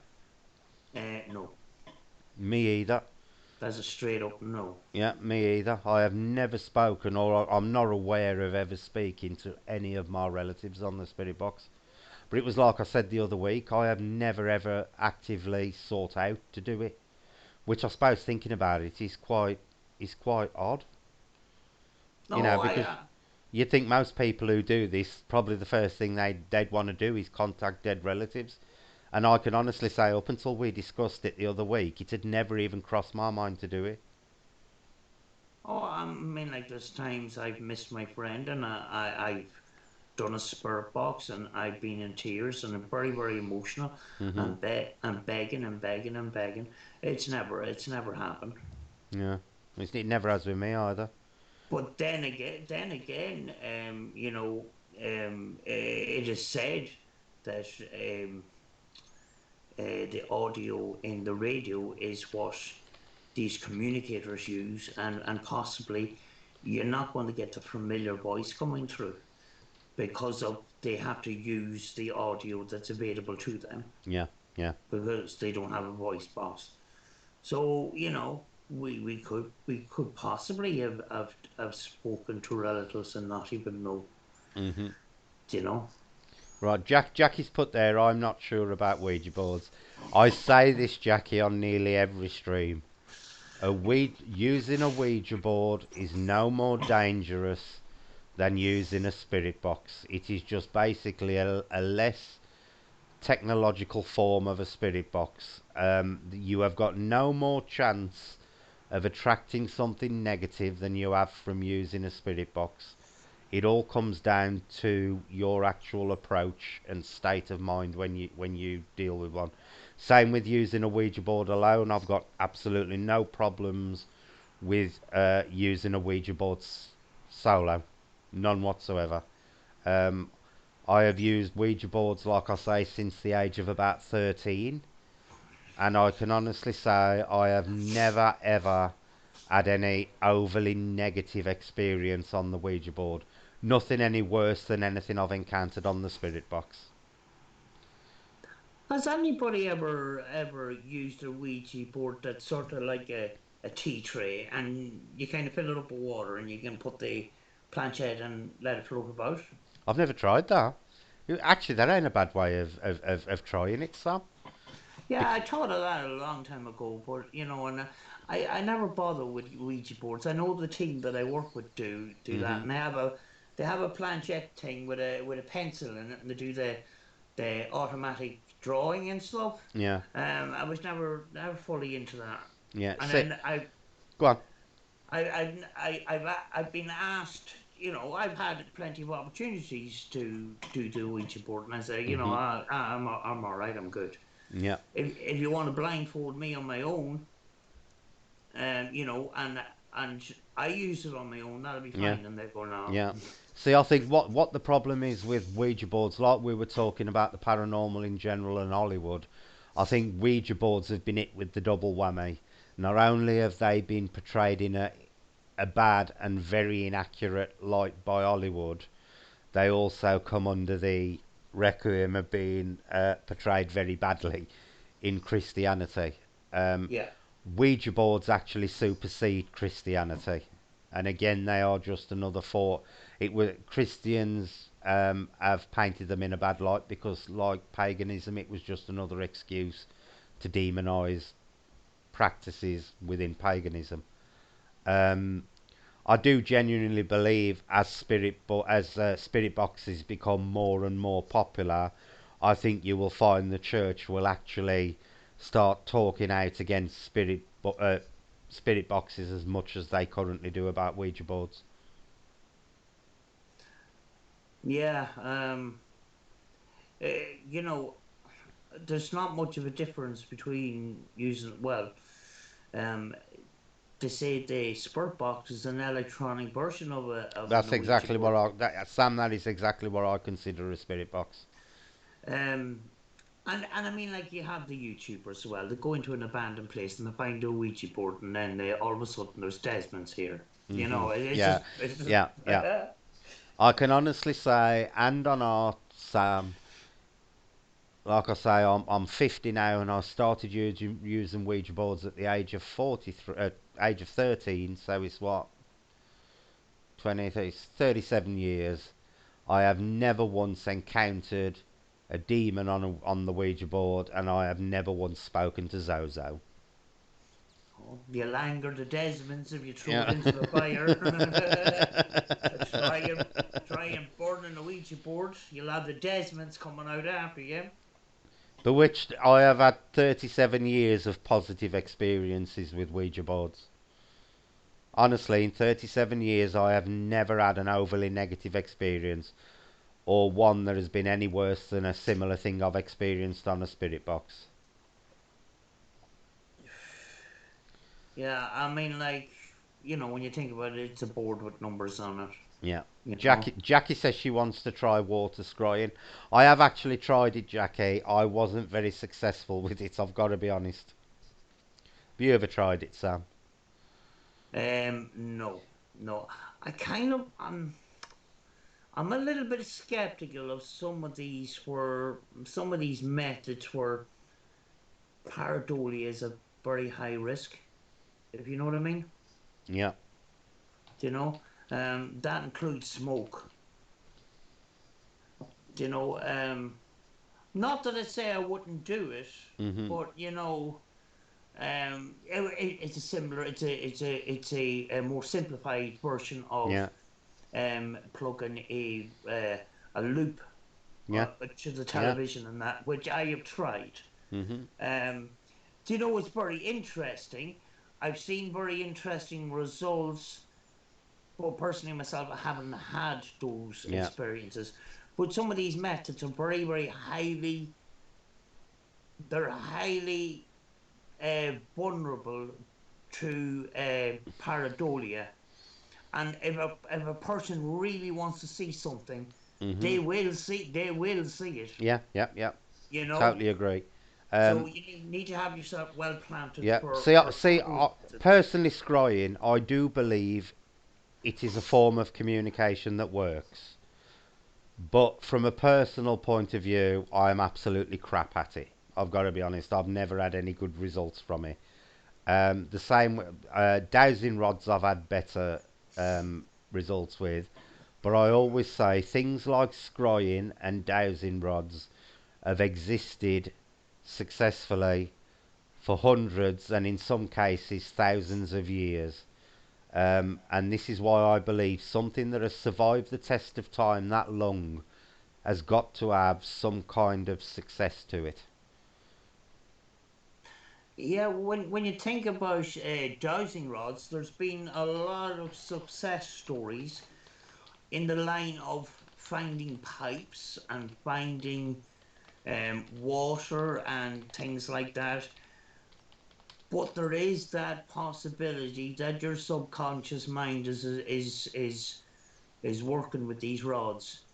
And because you say, if you're here, will you cross the rods? And they do cross. I do see some people, and their hands do move, and they're not Mhm. aware that they've Yeah. actually moved their hands. Yeah. They people say it is completely impossible to manipulate the rods. Um, you can You can. manipulate. You You can do it can, just by tilting them. yeah. But if you tilt them too far, you've lost control of them. But there is a certain amount of control that you can do. You can Mhm. cross them like that, but when it comes back like that, it's very hard to get them back. Yeah. But Yeah. I have seen people that they move. You see the hands moving and even the slightest little movement will move those rods. You know, but not to say that they don't work, because I've heard so many stories of people finding water and finding gold and Yeah. finding missing items and stuff like that. I wouldn't rule them out. Yeah. Don't worry, Andy. Your health comes first. If you ain't feeling good, don't worry about it. Andy did warn me before we started that he'd had a bit of an attack, so he don't know if he'd be able to stay on long or not. Gee, Just I put, hope you get better soon, Andy. yeah, health comes first, Andy, every time. Bewitch says I'm getting my house doused soon. I'm on a ley line. I'm sure my house is unhappy. Well, the problem there, Bewitched, is you can't probably move it even if it is. I know in America they can jack the houses up and move them around, but over here I don't. I think you might have a bit of problem moving your house if it's sitting on a ley line. What's your opinion on ley lines, Sam? Um, I don't really know. Now, I've come up with this ley line theory an awful lot, especially in the Cooney Ghost House. Now, whether the Cooney Ghost House that's in the forest in County Fermanagh is on a ley line, I am not 100% sure. But I would, I take it that ley lines have some sort of a magnetic, something to do with the Earth's magnetic field. I don't know. Um, you know, People do come up with, oh, maybe it's this ley line or whatever. Then again, it's a guess. It's another flipping theory. Mm-hmm. When you think about it, like, we do come up with guesses, we do come up with theories and that, but there's no um, there's no scientific 100% concrete evidence that ley lines are causing paranormal activities and that. You know. Yeah. I believe there's something in them. I do believe that they are a network to transport energy. I believe it's why the likes of Stonehenge and stuff were built directly on them. Exactly what they do, I'm not sure, but I do believe they are some kind of conduit. Um, if you if you listen to Andy, Andy will actually tell you that originally ley lines were called fairy roads, believe it or not, and they are believed to be some kind of travelling mechanism for the Fae, which was quite an interesting thing I found out off him last week. I'd never heard that before, but apparently Andy said ley lines were originally referred to as fairy roads. Yeah. But when you think about it too, you think about Stonehenge and you think about these forts where the sun comes in on the winter solstice and lights up the whole chamber and things like that. The people way back that long ago,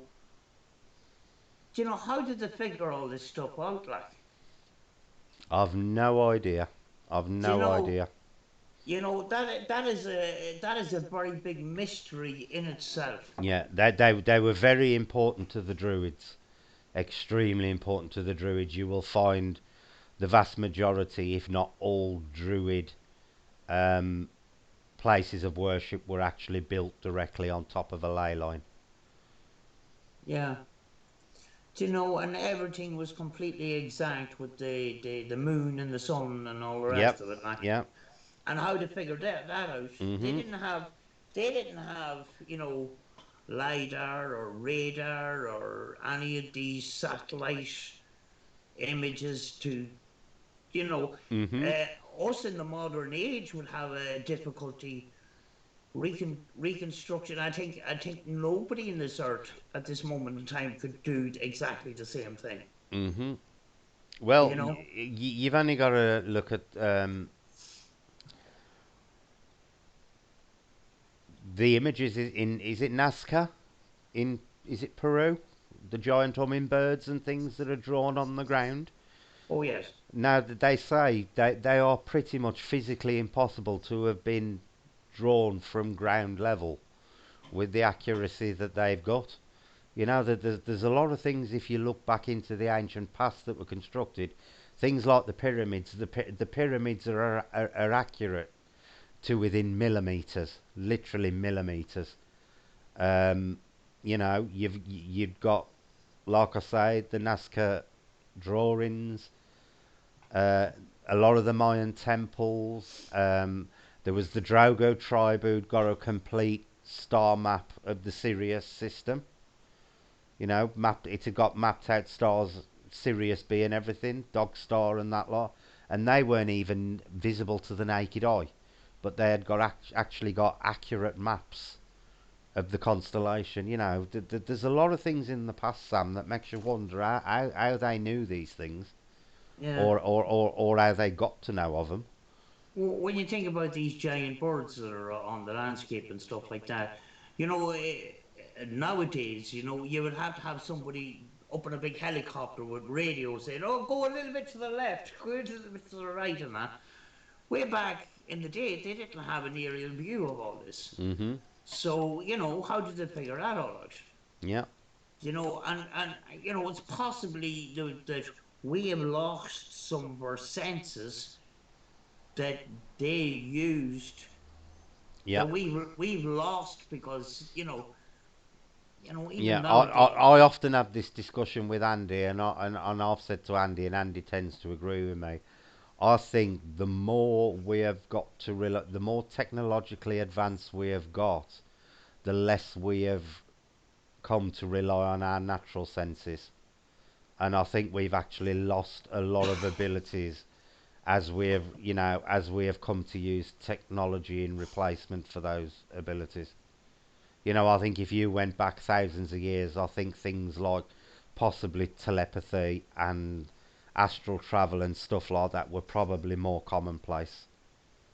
Yeah, but even the stuff that's a little bit more plain to the naked eye, like natural disasters and that, you know, 9 times out of 10, the animals are okay because seem to sense it way before we do, Hmm. and they're out of there.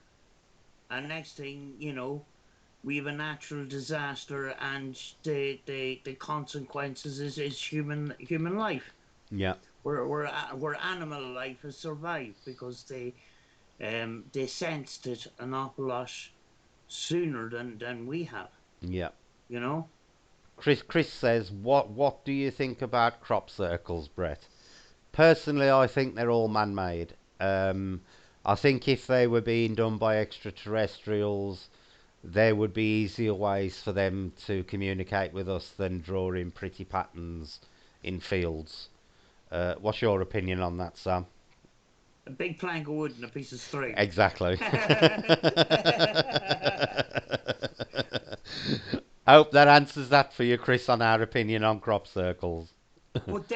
then again, I've seen documentaries where there doesn't seem to be any pattern or footsteps going to the crop circle. So how did they cover the tracks getting back out? I don't know. And Uh, then Believe me, Sam, in fields of wheat, it is very easy to walk through a field without leaving a trail, believe it or not. right, As long as you step between the stalks, and they are normally planted in very straight rows, as long as you don't tread on the actual stalks of the wheat itself, you can walk across a wheat field and not leave much of a trail, and they will automatically, any ones you've pushed apart will normally go upright again within an hour or so. yeah. It is very easy, believe it or not, to walk across a wheat field and not leave a track.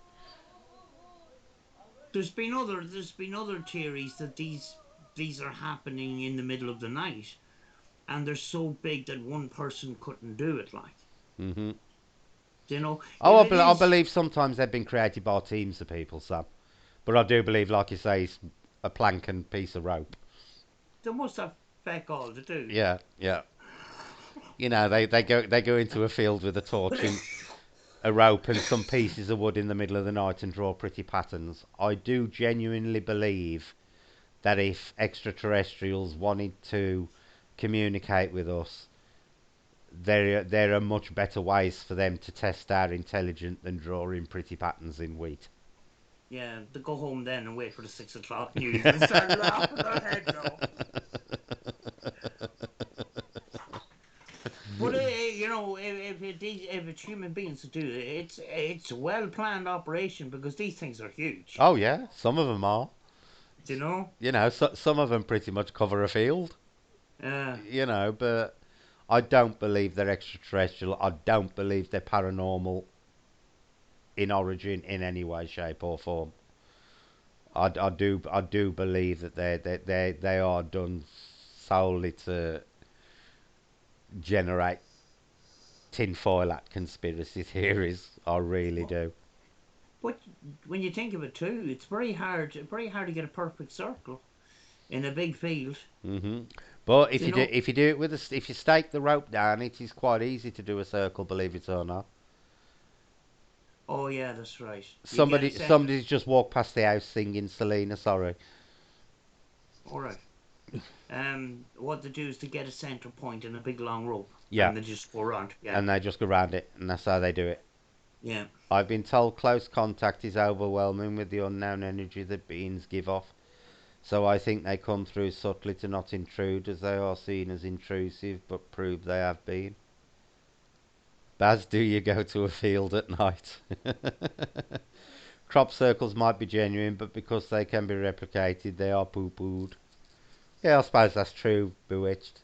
But for me personally, I can't see the motivation of why aliens would traverse the universe to draw pretty patterns in a field. I do believe that there's other methods they could use. Yeah. Why would they be doing it in wheat fields all the time? Yeah, yeah.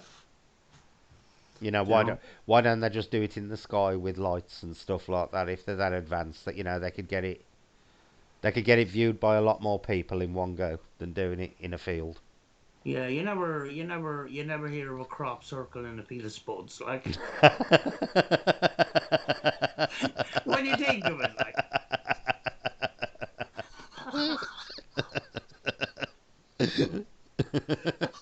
never heard of the famous Salisbury parsnip field crop circle, Sam?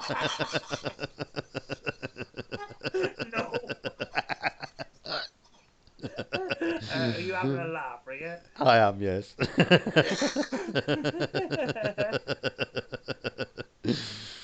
But it is right. Why do they always pick wheat?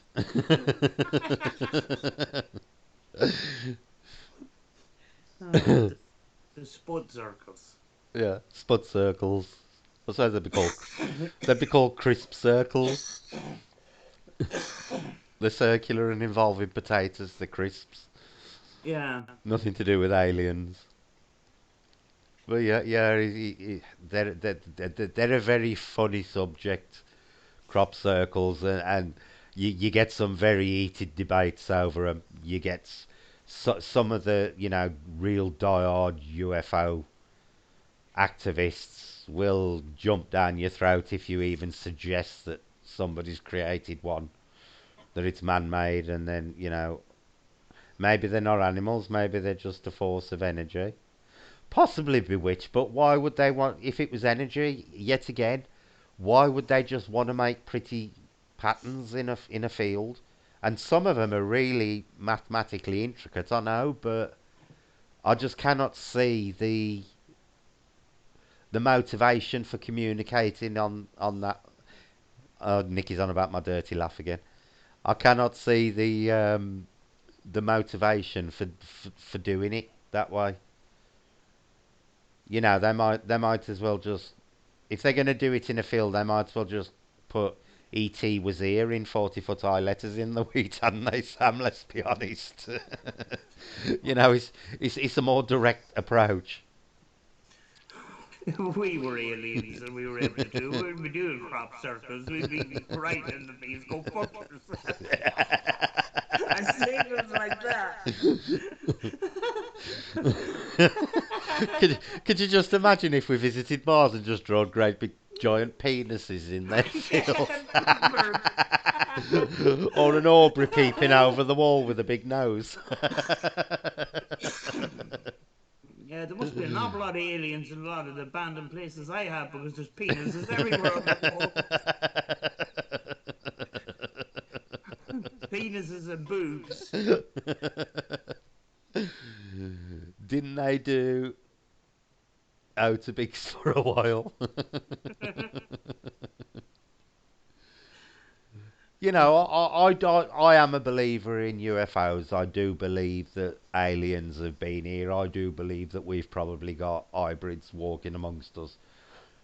Oddly enough, crop circles are one of the UFO things I don't actually believe in, which I suppose is odd if you think about it. But if it was where a starship had landed, Maureen, why is the bottom of the spaceship in such an intricate pattern? Surely they just need four legs or three legs to land on. They don't need to land on something that looks like a seashell. So dirty, Brett. Laugh for me, lol. It's Sam who's got the dirty laugh, not me. Sam's got a really dirty laugh. What is my opinion on orbs?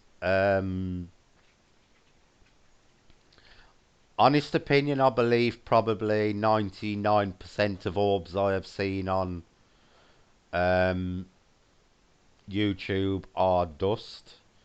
But I do believe there are ones on there that cannot be explained away as just simply dust blowing around in the air. Sam? I actually been hit by an orb. Mm-hmm. Actually in the Cooney ghost house, and it felt like the static from an old television. So I believe that real orbs are some kind of energy. Now, whether they're spirit or not is another thing. But I did ask for a ball of light to be shown if there was anybody present in a room in an abandoned military camp a number Mm-hmm. of months back, and straight away I got a flashing ball of light come up the middle of the floor. So that shows that these energies can actually understand your language Yeah. and understand what you're saying and respond. Yeah. So, there is a possibility that this is the energy that we release at the moment of death, Mhm. you know? Hang on, Sam. Chris Williams has put, lol, oh my god, there is a drawing of a guy with a boner and a big stick on a hill. Yes, there is, Yes. Chris. It's actually very similar to the chalk white horse. There is actually a very, very ancient folklore connected with the boner giant, as I like to call him. And it is a belief that carries on to present day. It is believed that if a woman goes and lies on the penis overnight and spends the night lying on his penis, she ensures fertility. It is actually and that is still practiced to modern day, where women will go and spend the night lying on the giant penis to ensure fertility. Stop laughing, Sam. If you're if you're monetized, you'll have a yellow mark, Hmm. limited monetization for rest because of the subject matter. But that is actually a Yeah, genuine um, folklore belief that is still practiced to this day, albeit a bit more discreetly now. yeah, yeah. It's some sort of a fertility god with a big Hmm. wang, with a big wang. Yeah. Yes, Maureen, I have seen news video on orbs. I was discussing it with her last night. Sam, can you just carry on talking for a sec, because I desperately need the loo. Thank you very much for tuning in. I cannot see anybody, but really appreciate it. Bass says, I hope this topic don't crop up again. Lol. Right, Sam, give them your opinion on poltergeists while I run to the loo. Poltergeist. Poltergeist. Um, Alexa, turn on bathroom light. isn't he awful lazy that he can't turn on a flipping switch? Uh, poltergeist. The word poltergeist comes up on YouTube an awful lot, and it is a sort of a trigger thing to draw attention and that. But the fact is, sometimes objects do move and are moved by some sort of energy. And when you think about it, it's one of those amazing things because whatever is moving that object does not have a physical body. And it's one of these miracles that we may not have an answer to, you know? Um, yeah, I mean, like, yeah, there has been a number of occasions where I've seen objects move, and um, on two occasions I've had stuff thrown at me, and that sounds scary and that, but my mind automatically goes into the mode, how is this possible? You know, Alexa, um, turn off bathroom light. Hope you put the toilet lid down. I'm back. you can't turn on a light like anyone else, can you? Nope. I'm a lazy git, Sam. How does that work? I've actually got Philips Hue lights all around the house. The bulbs. Yeah.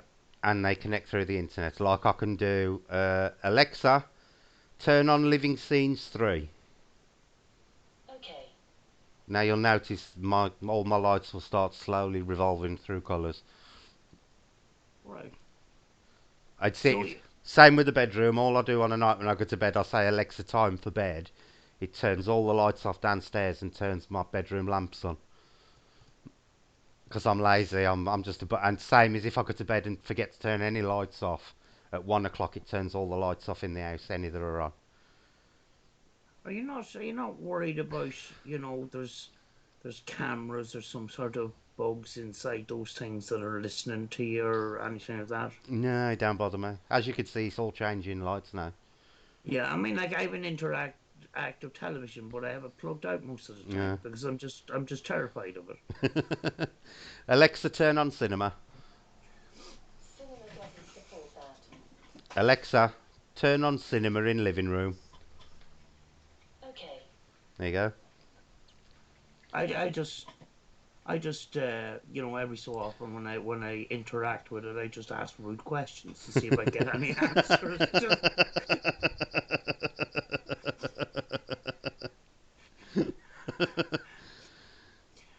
I can't answer that. Yes, That Selena. Yes, Selena. I am an that was Alexa freak. that wasn't very nice. That's the replies I normally get, and I'm just buckled over laughing. Yeah. All my lights are connected to my phone. If I'm out on a night and I come home, uh, the phone actually tells my lights I'm almost home and turns all my lights on for me for when I get in the house. I don't use light switches, Sam. Gee. My entire lighting system in the house. I've even got them round that you can't see them, but I'm actually round the telly as well. And Yeah. I can actually, if I'm playing a computer game or watching a movie, all the lights in the living room change to match whatever's on the screen. So if there's like an explosion, all my lights will go orange and everything like an explosion and stuff to match what's on the screen. I've driven past houses and I've been wondering what Yeah, the hell's going on. yeah, that's what it is. And and I was saying it's not Christmas. Why is these?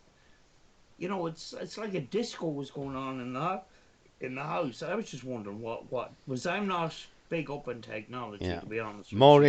Hang on. Maureen wants me to do something. Alexa, are there any spirits in this house? Here's something I found on the web.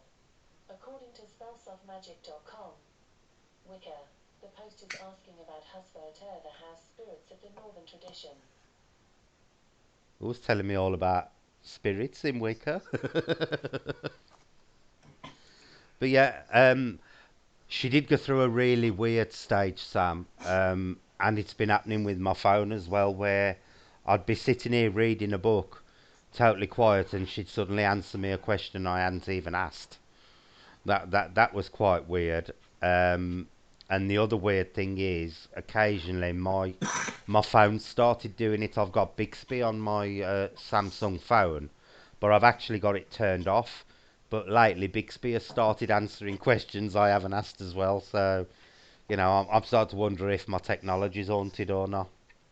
Well, when you think about it, all the technology has gone into household items because Yeah, that's where the demand is. And some of this our technology is minor in comparison to run of the mill technology for household items and stuff like that. But the technology is changing, and very often the technology that we used was used for something else entirely. yeah, When you'd think of the K2, that was an electrician's tools yeah, too. That wasn't going that it was going to be discontinued because electricians got different instruments now to measure EMF fields, better digital readouts and stuff. yeah. These were going to be obsolete until I think it was Ghost Hunters International Mhm. begged them to keep going with these. And the first ones you had to keep your finger on it all the time. Yeah, You had to press it in and put a penny in there. yeah, yeah. Baz has You just know. said disco at Brett's, everyone. Yeah, my lights, I can actually set them to sound activation mode as well. So I can just play music and the living room just turns into a disco. Yeah, I'm wondering when I pass in houses and Mm, I see these weird lights in there. yeah, but funnily enough, Sam, I was actually sitting here the other day wondering if I could use Alexa in any kind of paranormal experiment. I'm gonna have to look on the on TFTT because they do a lot of routines that you can actually load into Alexa. I'm gonna have a look if there's any paranormal related ones. It would be very interesting to see if you could, if there's anything that could be used with Alexa because she does come out with some quite interesting things sometimes. Yeah, I mean, like my television, I don't know if it's Alexa that runs through, and then I would ask, is there any spirits in the house? And they would say there's a category two spirit Hmm. present right now, and then I'll ask the question, how do you know this? And then it'll just go quiet. I can't answer that. Do you know? Yeah. So, a number of times I've asked, and it'll just say, I can't answer that. It does make you wonder, though, Sam. Talking about the technology side of things, how many more things that are basically considered now as tools or just electronic items are going to be used in the paranormal in the future. Who would have guessed people would have started using Kinect cameras as SLS cameras? Even though I don't believe in them personally, Well, we're you know, heading into we're heading into in a we're heading into a more complicated electronic age mhm, where we're going to need an app to go to the toilet. You know, and every device and every piece of I've got electronic bits and pieces. I've got little boxes that you plug into your computer and that, yeah, and you have to download an app and things like that. mhm, The thing is, when you're dealing with the paranormal, the reason why people are going back to the simpler way is because if you're using stuff that has an awful lot of electronic computerization and stuff like that, very often you have to look into that computerized programming yeah, to make sure that you know to get more proof. yeah. You end up going down the rabbit hole, like Maureen's you just know. put something there that's very interesting. Alexa, can you turn into a spirit box, please? Now, Alexa is capable of. Here's something I found on Shut the up, web. Alexa. According to Alexa, stop. aboveparanormal.com, Um, I'll just call her A. A is actually capable of receiving radio transmissions and music. So That's right. it is technically possible for somebody to create an app for A, which will allow her to perform as a spirit box. Yeah, I mean, like there's electronic people that Mhm. can. I mean, like somebody that I actually know in the paranormal field was very, very interested in seeing if he can hack the S box, Yeah. which Ghost Stop was supposed to have updates for. Right. That give us the impression that they were going to do updates and they didn't, and left us all in the lurch. Mhm. But there's these paranormal people that are big into the electronics, big into the computerization and stuff like that. And he said he was going to try and give it a go, and we'll see what happens. Do you Yeah. know? Yeah. There's a possibility there that third party Oh, software may be available. You talking know? about technology, I sent you my address for a REM pod. Did you get it? Yes, what I'm doing is I'm Just waiting just let me for. know how much it costs, and I'll send you the money, sir. No, do you know how much a REM pod costs to manufacture that I use? £4.20. Jesus. Yeah, and these people, I put out a video on them, and all of a sudden, eBay is flooded with them. Yeah. Anything from 20 to £60. Yeah.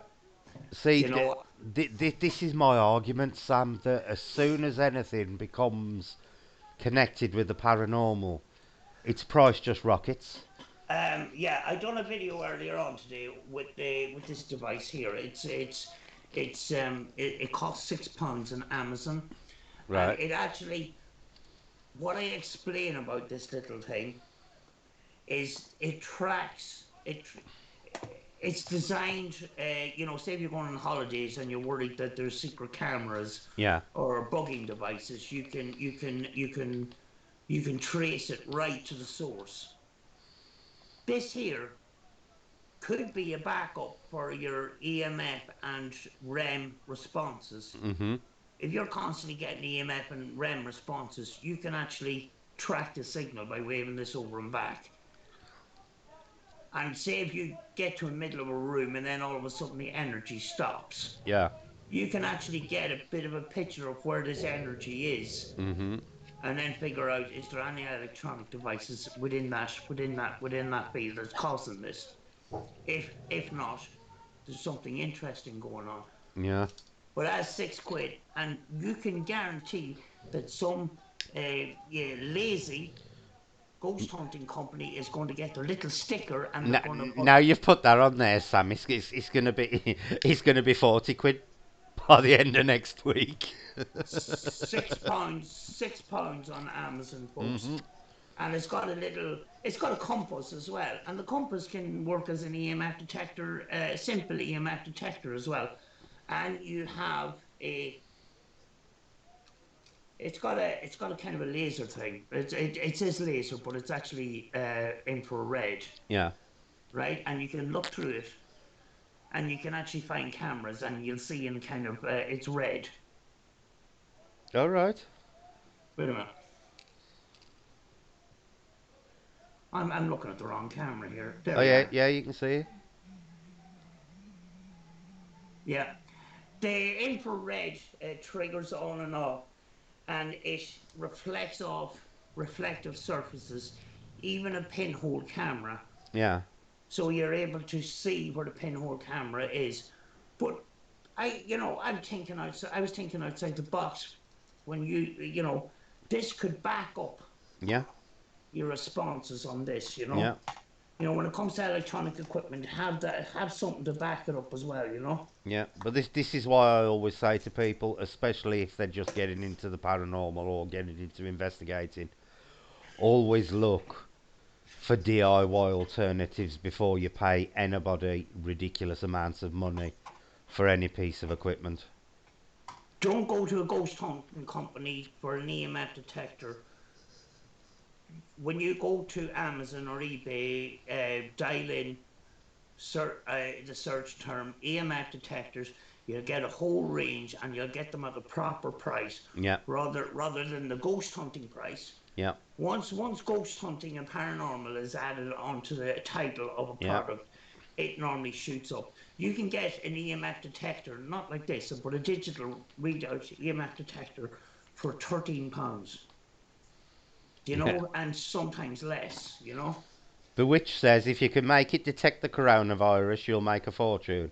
You can actually do that now with a piece of equipment that is used in the paranormal, which is basically a thermal gun, a thermal camera, bewitched, because you can see that their temperature's elevated.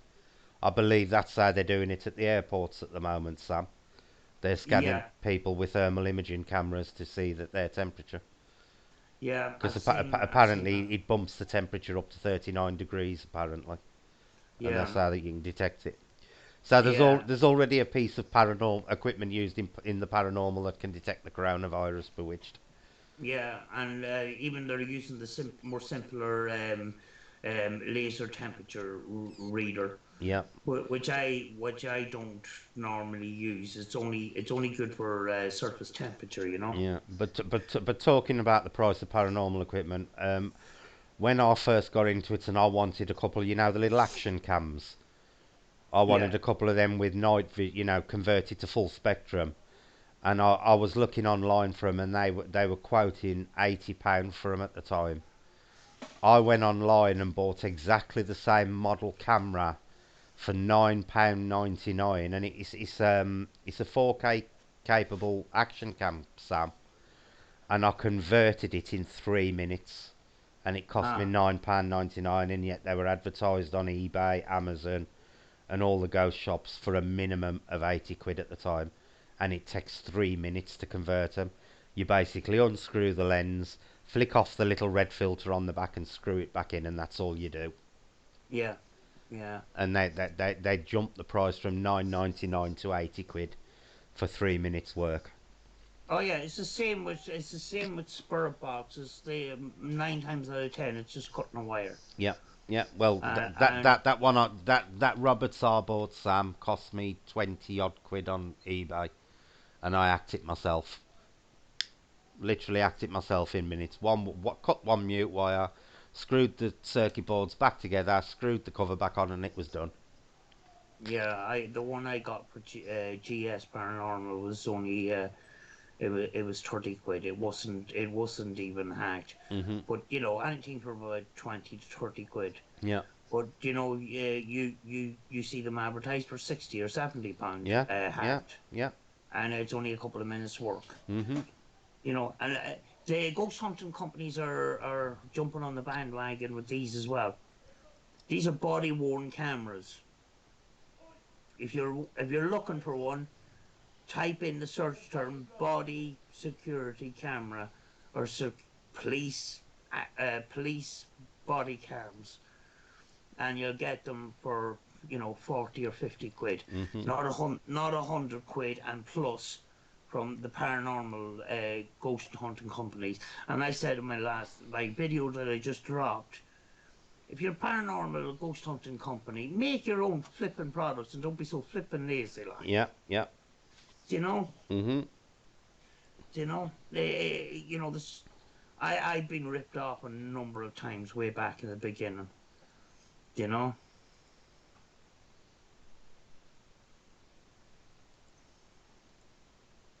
Yeah. Oh, it's all right. Oh, I forgot to tell everybody I'd got a picture of a fetch if anybody wants to see it. Does anybody want to see a picture of the fetch? I'll have to swap screens if you do. Say yes, no, or whatever. Um, yes, no. Interesting stuff. I'm just going to get a chop up with a bit of milk here. Okay. I'll wait for you to get your drink then, Sam, before I show it to everybody. Oh, sorry. That's all right. I'm getting a bit thirsty. There we go. Right. Does anybody want to see the picture of what a negative fetch that somebody captured actually looks like? Here you go. I'm just gonna have to swap screens for it. Give me a sec. They basically look like this.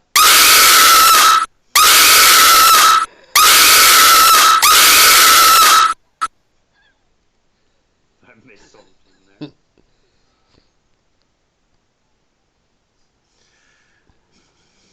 Everybody should have seen it. I've just flashed it up, so.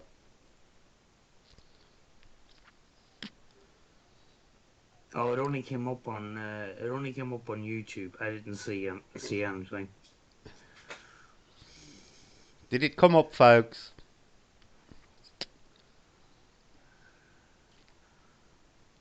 I don't know whether it came up or not. I had to swap screens to put it on, so. I don't. Did you get it?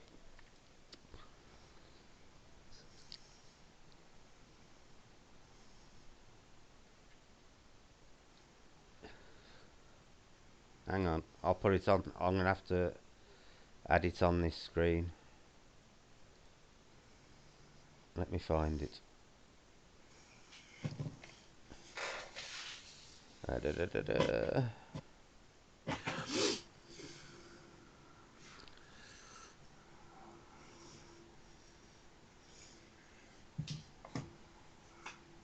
This is what your average evil fetch looks like.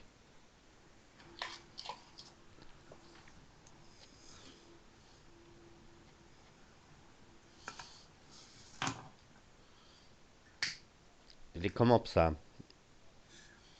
I'm on Skype. I'm not actually All right. on YouTube. I can't see a damn thing.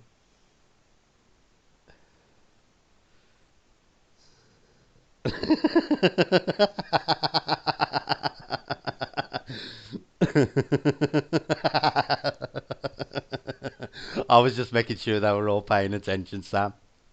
Remember Exorcist Girl? The one when you were drinking your tea? They've all just got to see her.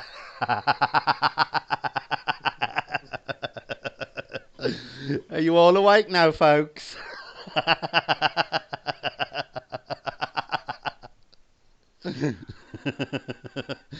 Luckily, you were on Skype, Sam. Yeah, I can't see a thing. And when you shared the picture, the signal started slowing down, the connections, and it's actually still glitching a bit. Well, it's woke 'em all up now, Sam, anyway. They might have a few more questions now they're all lively again.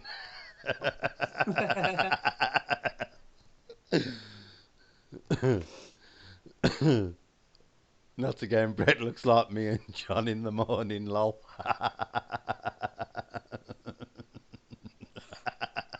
Don't make it scream again, lol.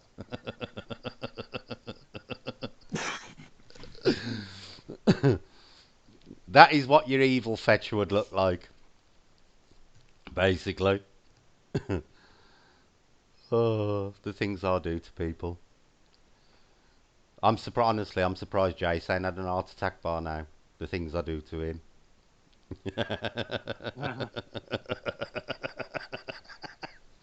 Francesca, I've coughed my coffee out on my new wallpaper.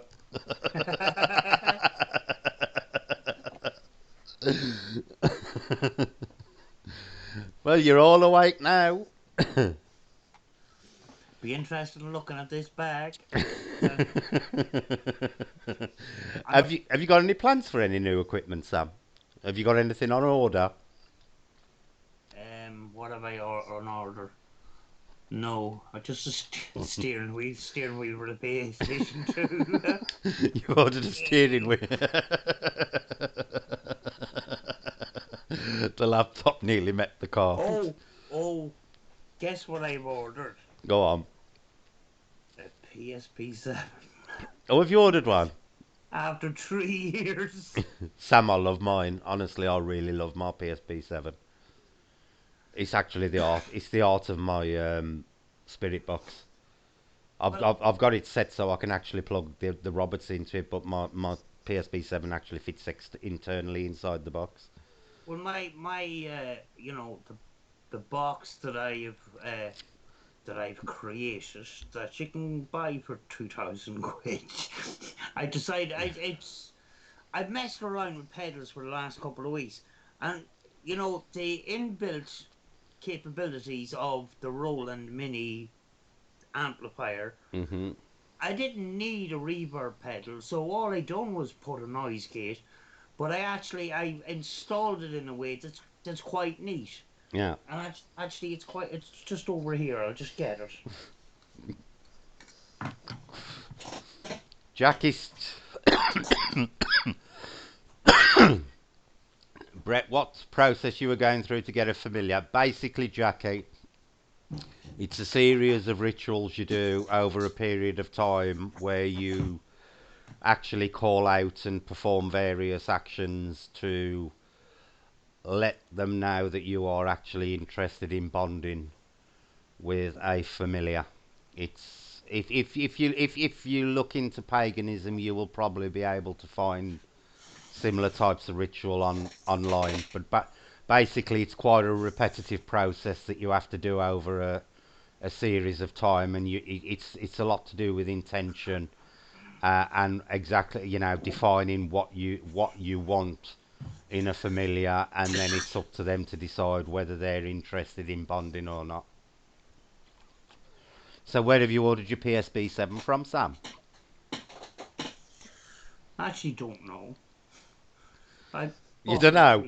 know. You order that much stuff, you can't remember where you've ordered it from. Ordered it off eBay, but I don't know exactly where from. It ain't coming from China, is it? No, Singapore actually. See, I actually ordered mine from a place over here who imports them, and it cost me, I think it was 74 quid at the time. I worked out if I'd have actually done it via eBay and paid the import costs, it would have cost me over 100 quid. So I was quite lucky with mine. And he bent over backwards to get it me because it was the last one, and it was actually an order for somebody else. And he was going on holiday that day when I ordered it. I emailed him and said, "Have you got any left?" And he said, "Well, actually, I've literally just had a cancellation," and he got it sent out to me the same day. Yeah, Brilliant, it brilliant was place it was. it was actually when I bought the PSP 11, I bought it through Tim Brown. What is it? What's his name of the company? It's a British. It's an English ghost paranormal equipment company. But here is the box, and this is the back of it. Oh, up here you have the battery compartments Mm-hmm. and the connections. The connections all end up at the top. Yeah.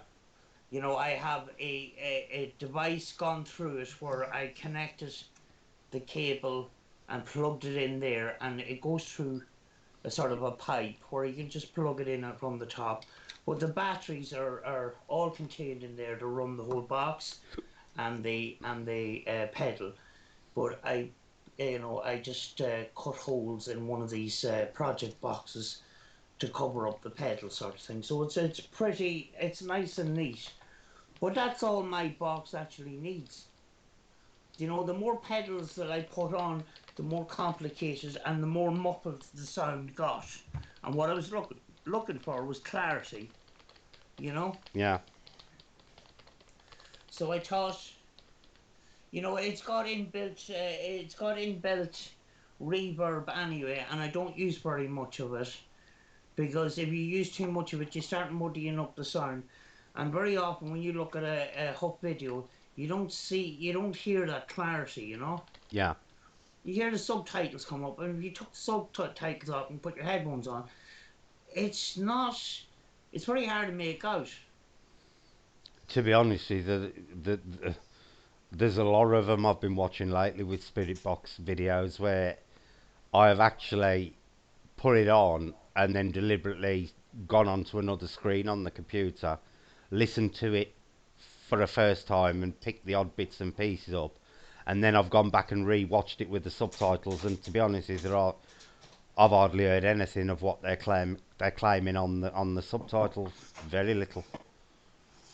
I've got a question for you, and I was very interested to hear what you might have to say about it. Hmm. Do you think that Steve Huff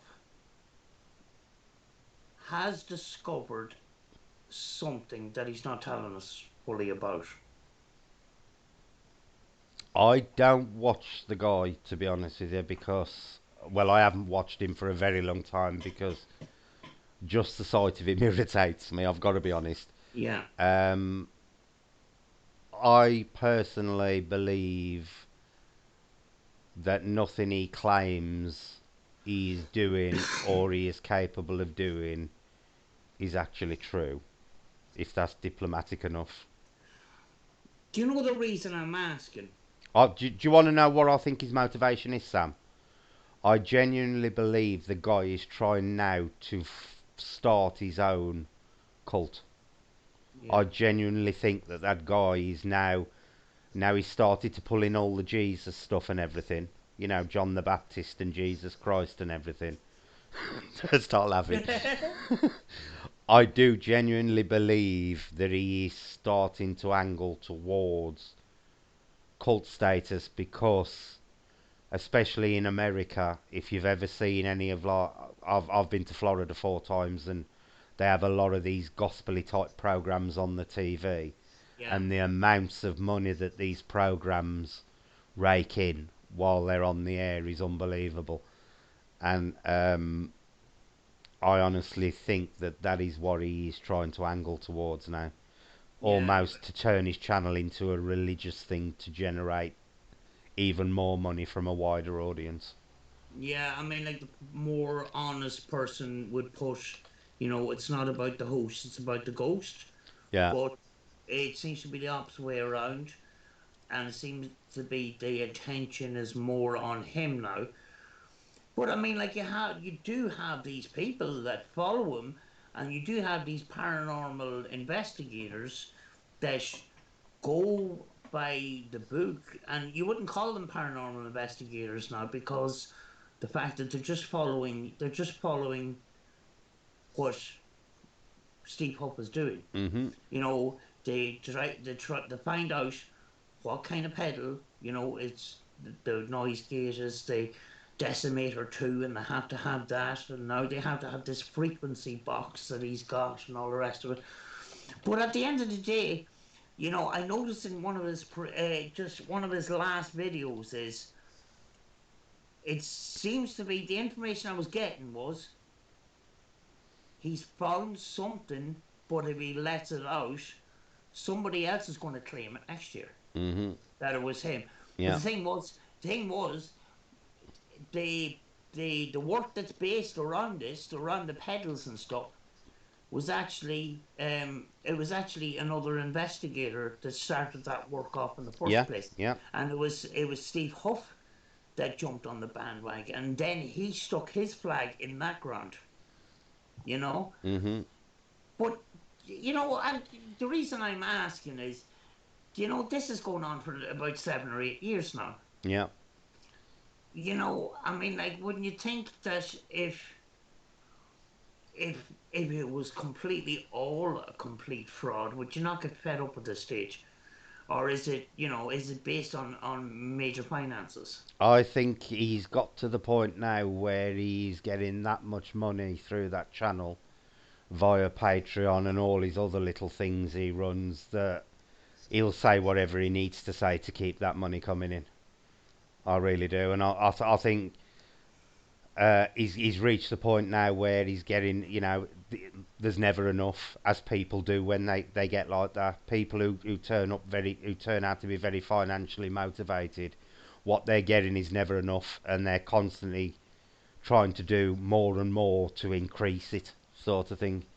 And I do believe that he's deliberately going down this religious road now to appeal to an even wider audience that is particularly popular in the US.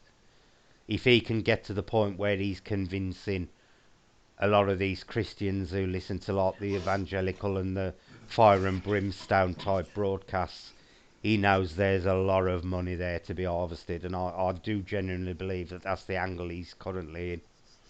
I think that's the Yeah, path. That's the path he sets on. But talking about that, Sam, I was thinking about this today. If you look at a lot of the paranormal channels now, very few of them have an original format. Like I've tried my hardest to make my channel as distinctive as possible, but you go on a lot of channels nowadays and you think, oh, that's been done on somebody else's channel, that's done on somebody else's, that's done on somebody else's, and they're just pulling everybody else's good ideas onto their channel and passing it yeah, off as their own sort of thing. There is very little diversity in the paranormal community now. I like to think that I keep my channel as individual as possible. You know, with yeah, yeah. with Because with, if with doing somebody, different things. yeah, if somebody copies it, it doesn't become it ends up being um, it's not individual anymore. No, Somebody. it ain't just the fact that it ain't individual. If people were pulling like bits off all different people, you really expertise in ITC. I tend to have a very broad knowledge of the paranormal, not just the ghost hunting side. I've got a lot. I know a lot about the UFO side and the Bigfoot side and stuff like that. And all the different things of folklore and stuff like that. So I try to bring that onto my channel. But when people are grabbing the best of your channel and pulling it onto theirs, they only have a surface knowledge. So basically, it looks good for a while, but you start to realise it's a very thin veneer of knowledge that they're passing off. I'd Yeah, rather somebody just specialise in an area and be good at it, rather yeah, than thinking, the way to go is pulling the best of everybody else's channels and lumping it into one channel, because it become one, it's annoying for the people who bust their gut and spend years gaining this knowledge, and two, you know, this shallowness of knowledge eventually does start to show through. yeah, And you're not providing a quality of channel that you could do. yeah. I mean, like, your timetable and your topics and your layout is, you found a good niche there. You Mhm. found you found your feet. Yeah. With live stream, I haven't found my feet yet. Mhm. If I go on live, I'll probably end up messaging you and say, "Do you want to come on?" Because I can't run this on my own, and I don't have any topic to talk about. Even though I would probably come on and have a good topic to speak about. Mhm. But you find your feet with the live streams and stuff like that, which is Yeah. which is pretty good, and I find it very valuable because good, genuine paranormal content is actually pretty hard to find. Yeah, yeah. Do you know? See, I always like to have guests on my lives because it's going to get boring for people just listening to me talking about the same shite all the while. Yeah, It's nice to have somebody to bounce off, even if they don't agree with your views, because you're giving people a wider choice on on a topic. yeah, Like even though me and Andy agree on a lot of stuff, there is some stuff that me and Andy are like poles apart on. But it yeah, works because we don't argue over it. We just agree to disagree. But it gives people the opportunity to see both sides of an argument. Same with having you on. You've got, like you're a Christian, I'm pagan. I can't put the Christian side across because it ain't me. Whereas, I can ask you for the Christian opinion on things. yeah, I think the more diversity you've got, the better, and that is why I always like to have a mix of people on the channel, and I think it makes it more enjoyable for people in the chat. And the one thing I am always very, very, the one thing I always think is the most ultimate thing is to get the people in your chat involved in the channel. yeah, And make it as much about them as it is about your subject sort of thing. Because if people are included, they enjoy it more. yeah, There's channels out there where they do these lives and they've got the chats and they literally never acknowledge a single comment in the chat for the entire the entire stream. And I think you might as well not have a chat running. yeah. The viewers is very interesting because lately I done a video taking a big old dump on Mr. Huff, and I actually got some subscribers that actually believe in Huff, and they put their argument across, Yeah. you know, uh, to say that I was wrong. And we had a good discussion and a good old debate, and they're subscribers to my channel now, which is very, very interesting. Mhm. And then you go over to a channel like Mark Smith, and a big load of my subscribers are over there as well. Like, Mhm. you know, um, I don't support what Mark Smith does, but I understand that people want to find the truth and they're looking in so many different places. Yeah. And all we can do is lead by example. Yeah. See, the problem or the advantage with this field, Sam, depending on the type of person you are, is that a lot of the time you can be dealing with people who are at a very low point in their life in terms of losing a loved one. And Yeah, you can either help somebody through that situation or you can take advantage of them during that situation. And I think there's a lot of channels out there who deliberately know that there is money to be had from grief. And this is why when I do my card readings, I always say to people, don't ask me about loved ones and things like that with card readings because the cards won't tell you anything about that. But you'll find there's loads of channels out there doing card readings and asking for PayPal donations and telling them, oh, your loved one's saying this through the cards and your loved one's saying that through the cards. When the cards cannot do that, Sam.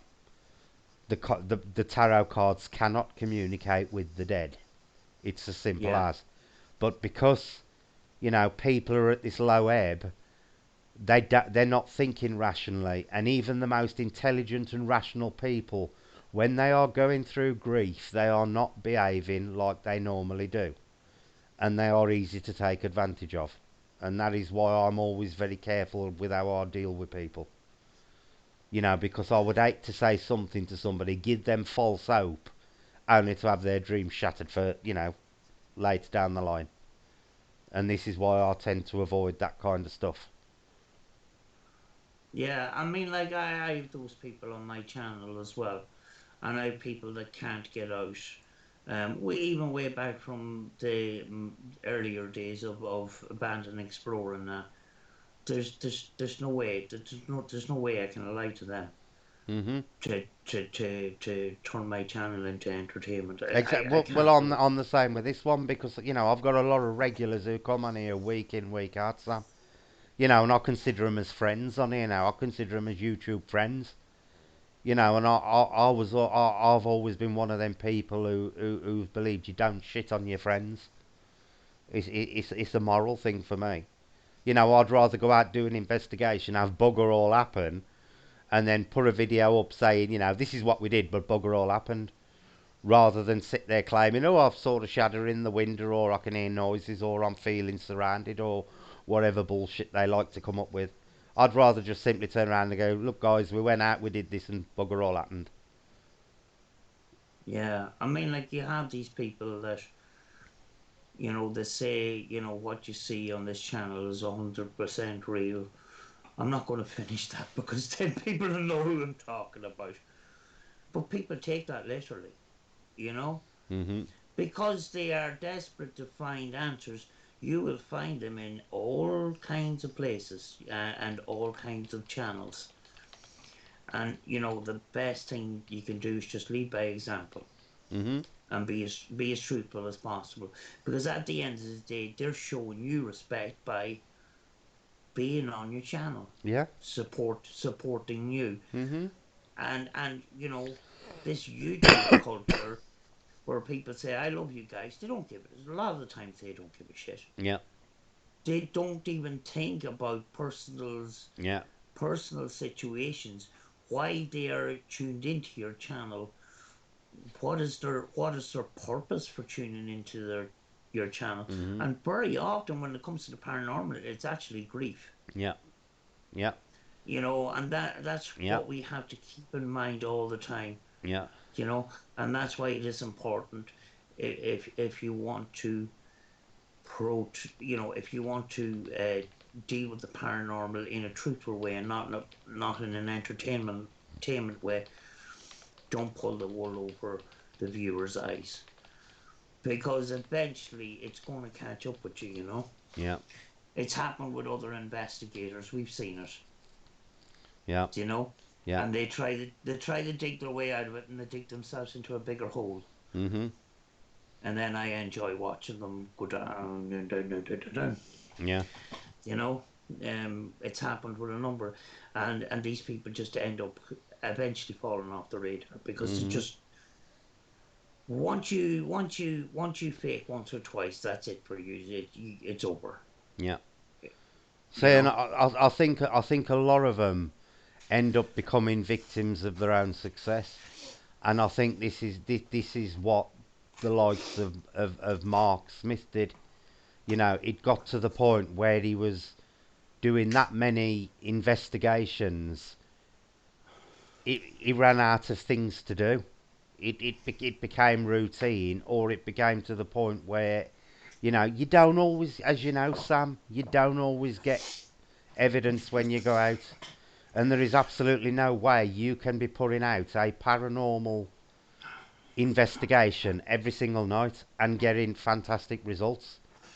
And you Yeah. you end up trapping yourself into the routine where you know they're forced to fake things because the schedule is just too frequent. There's just too much of it. This is Yeah. why I've always said, once summer comes, me and Jace will probably do one every couple of weeks, or maybe one a month. I doubt we'd even get as frequent as one a week. One, because of cost. I ain't working at the moment and can't afford to. But two, I don't want to burn out on it, and I don't want to get that point where we're going out and we're constantly getting nothing. So, but I wouldn't invent anything anyway. Like I said, Sam, I would rather show an half-hour video of us trooping round somewhere and nothing happening than sit there having half hour of claiming complete and utter bullshit. But that's just Yeah. me personally. That's just me personally. Yeah. I've lost a lot of the audio, but I think I got the gist of what you're saying. You know. Mhm. Um, yeah, I mean, like you take. I'm not gonna. I don't want to go fully into this. You take the situation that Mark Smith has got himself into right at this moment in time, and people, people are giving him a lot of stick about it, and then Mhm. there's other people saying that he's out just to get the truth. Mhm. If he's out to get the truth, why has he tagged Steve Huff, Zach Bacon's Ghost Adventures, Most Haunted, and a number of different, you know, ghost hunting, paranormal programs if he wasn't out to get himself attention? Mhm. What has that got to do with what he did in that place? Yeah. Because So, I seen the tags. I seen the tags. yeah. Yeah. Do you know? See, I've always said my YouTube channel is called Above Paranormal for a reason, because it's about the paranormal. My channel is not about me, it's about the paranormal. And I think this is the trap a lot of people fall into. Like you say, they make it about the host instead of the ghost. You know, if I want attention, I'll go on Nicky's channel and start talking about dolphins, and we have a good laugh about it all night long, you know. But Nicky, we have general chats on Nicky's channel. It's not paranormal. And you can do it on a channel that's a general chat channel. If you're doing a paranormal channel, for me, I think you've got to keep it paranormal, or at least when Mm, you do your streams, at least make sure they contain paranormal. And yeah, there's a lot of channels out there who have got paranormal in the title, or do take themselves as paranormal, and they never even touch on the paranormal.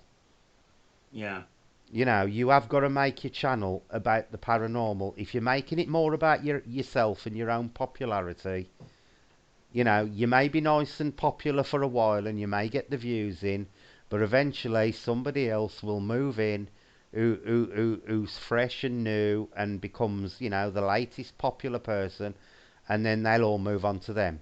Whereas if you stick to the paranormal consistently all the way through, you'll always maintain that core of people who are genuinely interested in the paranormal. yeah. Well, when you think about it, if it wasn't for the paranormal, we'd be standing in the middle of graveyards or in abandoned houses talking to a radio. That's Mhm. all we'd be doing. Yeah. You know, it's the communicators that are the special thing here, Mhm. and they're so special because we don't know anything about them. Yeah. You know, that's the gold. Yeah. It's not money. Mhm. Give me 100% good spur communication with information in it.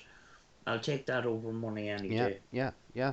Definitely. because you You know, know, I'd rather have a channel where there's people coming in who I know, and I can have a good chat with, and I can have a good laugh with, and they get used to my really sick and dirty sense of humour, and don't take offence to it. Because yeah, I do say some close to the bone things sometimes, Sam.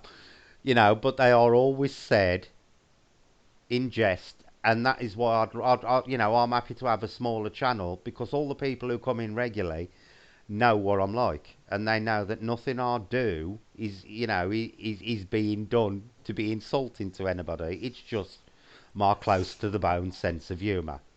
As Nikki will tell you about the dolphins, every time I go into Nikki's channel, we end up talking about dolphins mating with humans. But that's just my sense of humour, Sam.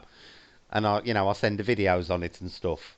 But yeah, when it comes to to my own channel, because it says it's above paranormal, I stick to the paranormal. I do have a joke and a laugh after, but I always make sure that I cover the paranormal, and I always make sure, that I get other people's opinions, and I always like to include everybody in the chat in it. You know, yeah, I'll read people's comments out and then either answer them or give my opinion on them or put their opinion out there. Because I think yeah, that's what your channel should be, well, at least a paranormal channel.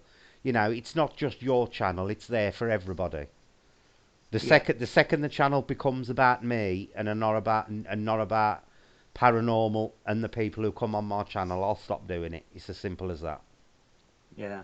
Well, my channel's called Life Yeah. Afterlife TV Productions. And the reason why it's called that, it's about life and it's about afterlife. Mhm. Now, there's a lot more paranormal content, but yesterday I drove up a mountain and there was hairpins and there was lovely scenery. I wanted to share that with the people because there's people out there that can't get out, and some of the people that watched it, they really enjoyed it. Mhm. You know, so I wasn't gonna pass that opportunity by.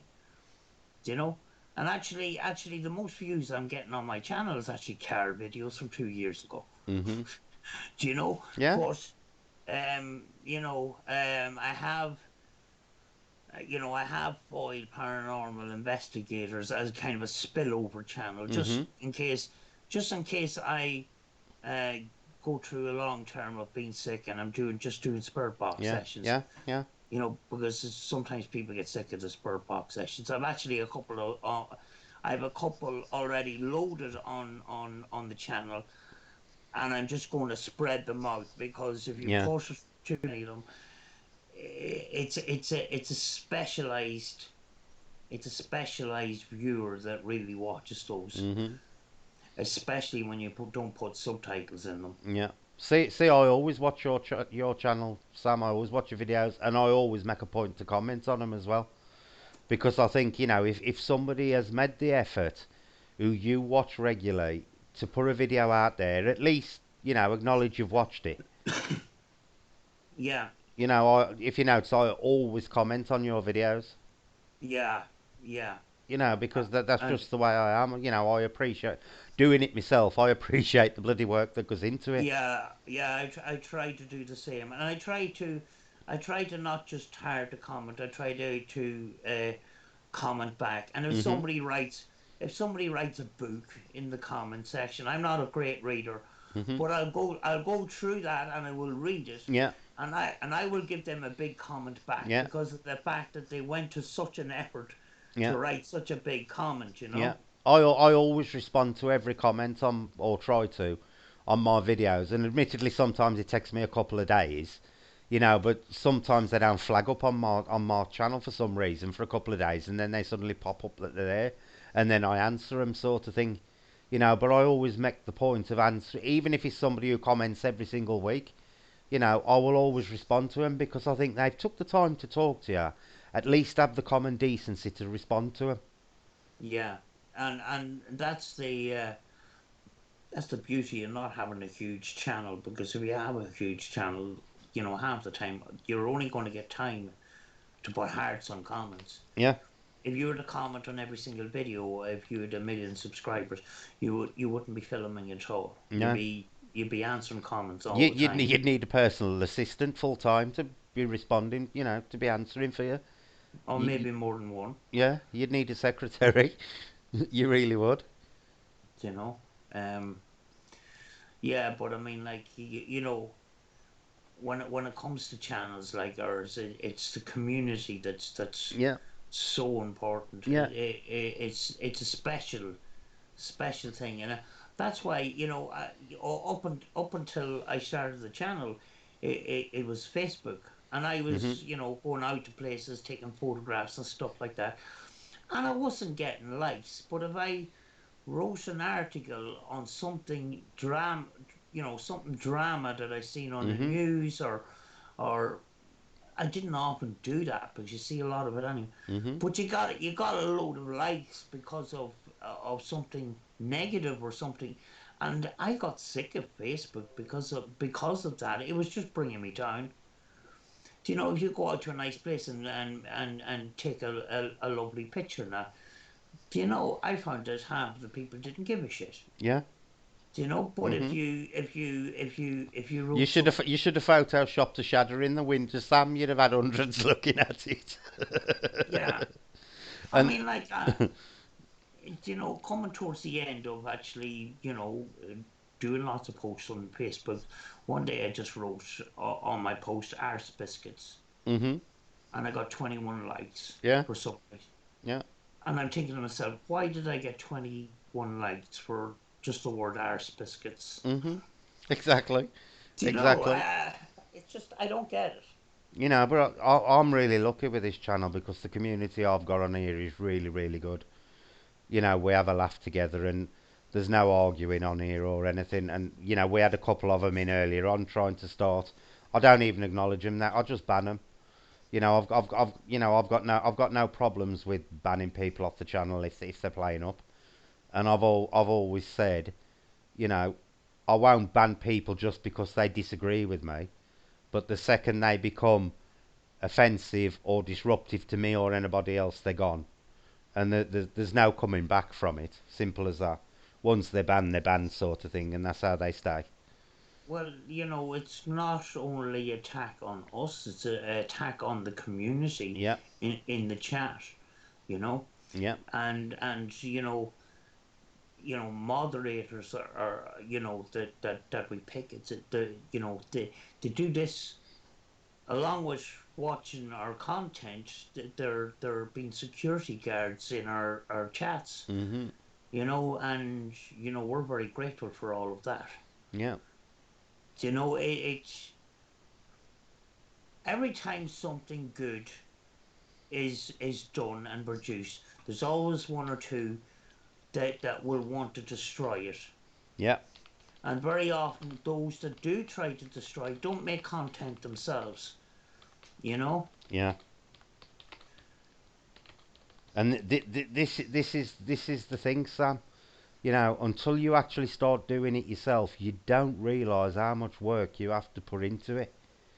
Even this live tonight. I had to create the thumbnail for it.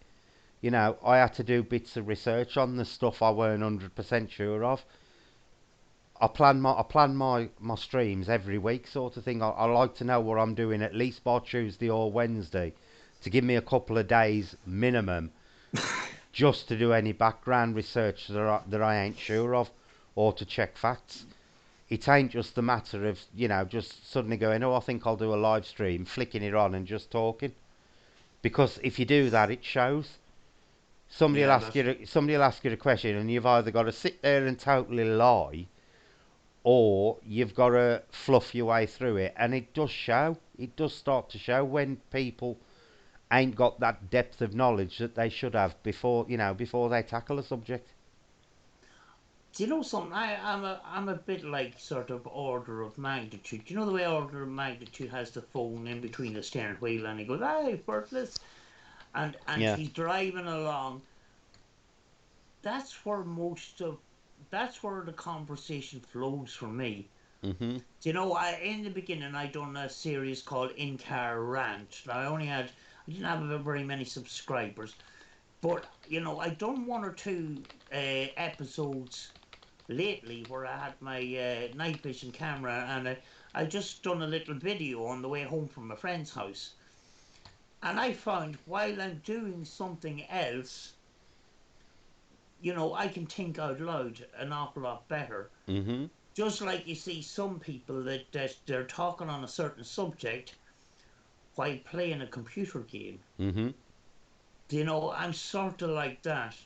But Yeah. if I'm facing in front of a camera and let's, you know, my live streams, they're not planned at all. They just come on, Mhm. say hello to everybody, and then I get nervous, and then I drop the link for you. You come in, I get relieved because I don't have the topic Yeah. sorted. You have live streams sorted.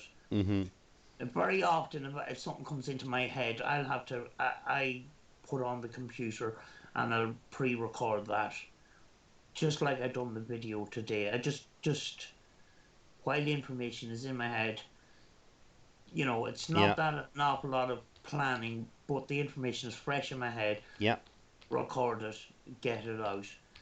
That's the way it seems to be working for me at the Yeah, but the moment. thing is, the topics you cover, Sam, you actually know about, and this is the point. As long as you get yourself a good knowledge in any topic, you can talk about anything. It's when people start to pulling in all sorts of topics that they don't really know about, that live streams tend to fall flat on the face, because it does Yeah, start, because you will get a lot of people who are very knowledgeable in the subject, and you've got to be able to hold your own with them, because they will be the first people to pull you up if you get a fact wrong.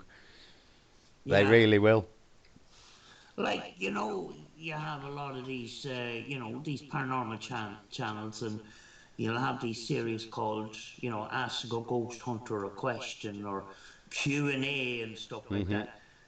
You got to remember, folks, we know absolutely very, very little about the paranormal. Yeah, And very often the questions that were being asked are questions that we all want answers to. exactly. And very often, I always say, Sam, you can be knowledgeable in this field, you know, and you got the big mistake is a lot of people, as soon as they hear paranormal, they think ghosts, and the paranormal is far more than just ghosts. But you've got to know what you're doing regarding it. You really have. yeah. I mean, like I do see live streams sometimes, and you'll see them, and they're basically looking, constantly looking to see if any super chats have come in, and they turn on the spirit box or their spirit portal, and they have it running in the background, and they're not concentrating on the spirit box session at all. They're using the spirit box actually to make the entertainment, and they're not actually fully engaging in the spirit box session itself. Hmm. I may have Yeah. done it once or twice in the past, but I'm looking at it now and saying there's something not quite right about that, Hmm. because this spirit communication, or the communicating with the communicators, needs a little bit more respect than that. Hmm. You'll see some of these channels, and they're constantly the reason why they're coming on live stream is they're looking for super chats, Yeah. because you see the moderators, and they're plugging their PayPal's and the whole lot, and that's the reason why they're on the channel, and they're Yeah. using the spirit box as a filler, Yeah. and there's no respect to the communicators whatsoever. Hmm. They're not putting their mind into it. Yeah. And you see a lot of that, and that's why the spirit box gets a lot of flack. Yeah. Chris has just reminded me what I was going to say. Just, you can come on a channel and say to people, I'm knowledgeable in the paranormal. There is nobody alive on this planet who can come onto any channel and say, I am a paranormal expert. I don't care who they are. There is nobody on the planet who is an expert in the paranormal. You can have knowledge in a subject, but you cannot be expert in something where there is no definable proof at the moment. Yeah, I mean, like, you had people like Mark and Debbie Constantino, which were classed as EVP experts, Hmm. but that's a separate part of But that that, paranormal. but that, that was experts in the technology side of it. Yeah, But as to whether what they knew, I wouldn't even say they were paranormal ITC experts. I would say they were extremely ITC knowledgeable, yes, because yeah, that's because exact.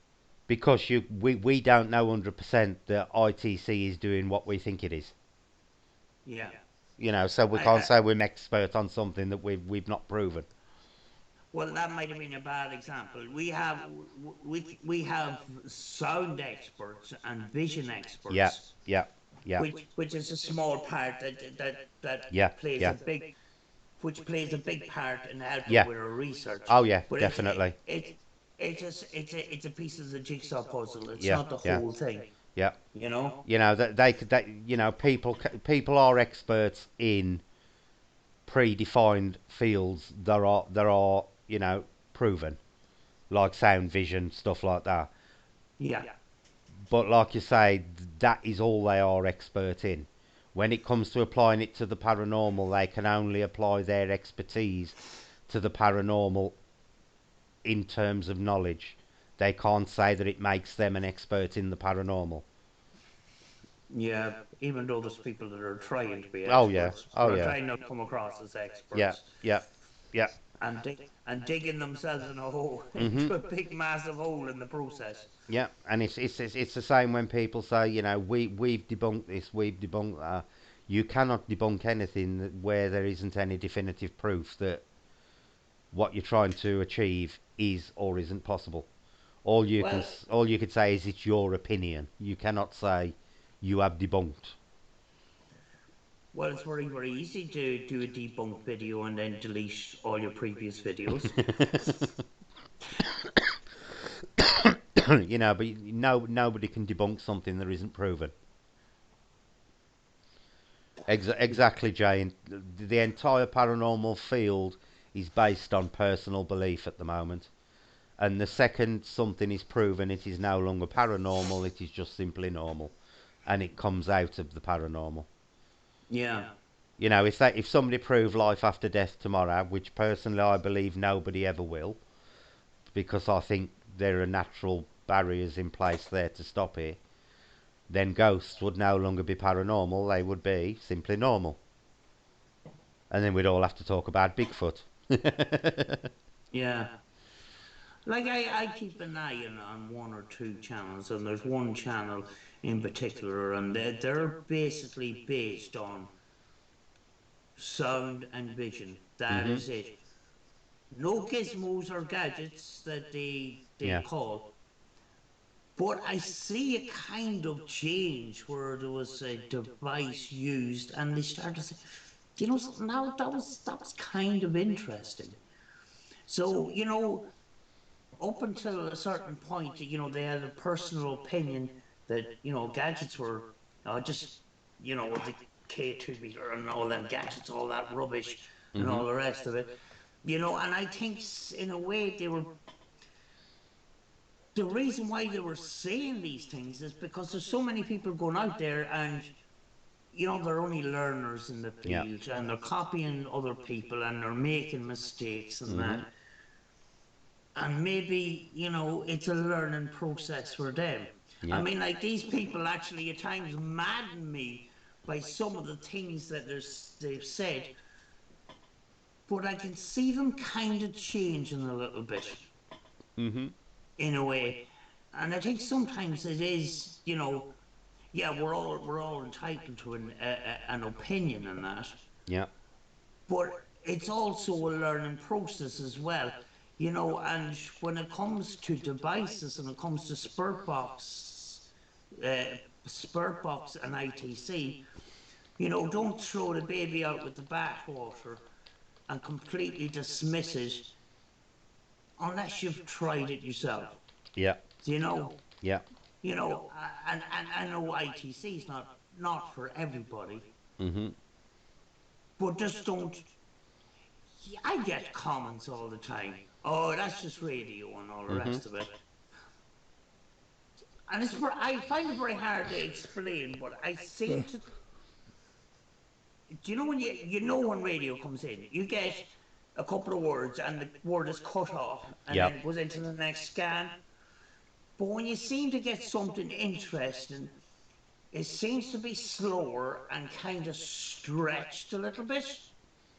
It's Mhm. out of character to the normal scan. Yep. Have you found that? Yep. And the other thing I find the more that you use spirit boxes is that certain things come through with a very distinct sound to them, Sam. That's A, a, exactly what I a was going to word say. is said in a very, very distinct, it's got a very distinct sound to it. It almost sounds like it's distant and tinny. That they're the type of ones I look for. Exactly. And You, they're the ones that tend to give you the most intelligent responses.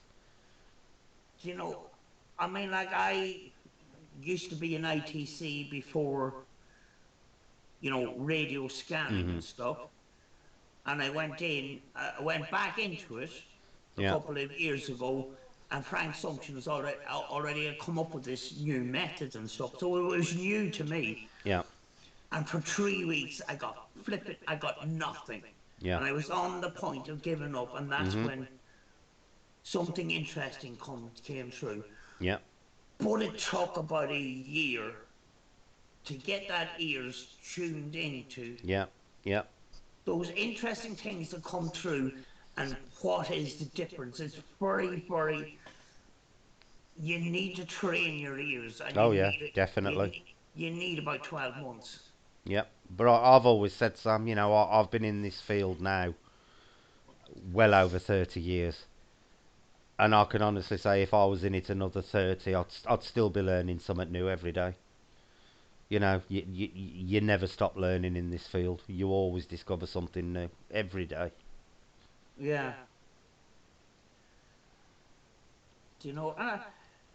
Do you know I brought up something before? I kind of I'm a bit skeptical of applications, phone applications and stuff like that.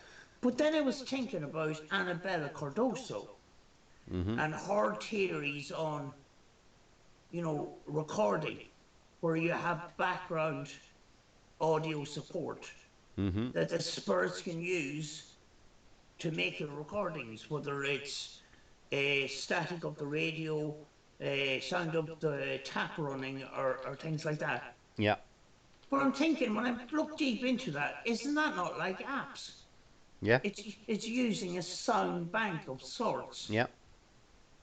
So, you know, I was thinking, and I think I mentioned to you before, if you have, a speaker box with a SD card that you put into it, and you put banks of sound into those, and have a copy of them banks of sound on your computer, Mhm. and you do a spirit box session, and something comes up on that, Mhm. on an ordinary app, you can't look through a lot of the banks. Yeah. But if you had the sound banks in the SD card, Mhm. and something interesting comes up, you can put it back to back with the original audio on the computer, and you can see if that sound is being manipulated or not. Yeah. Yeah.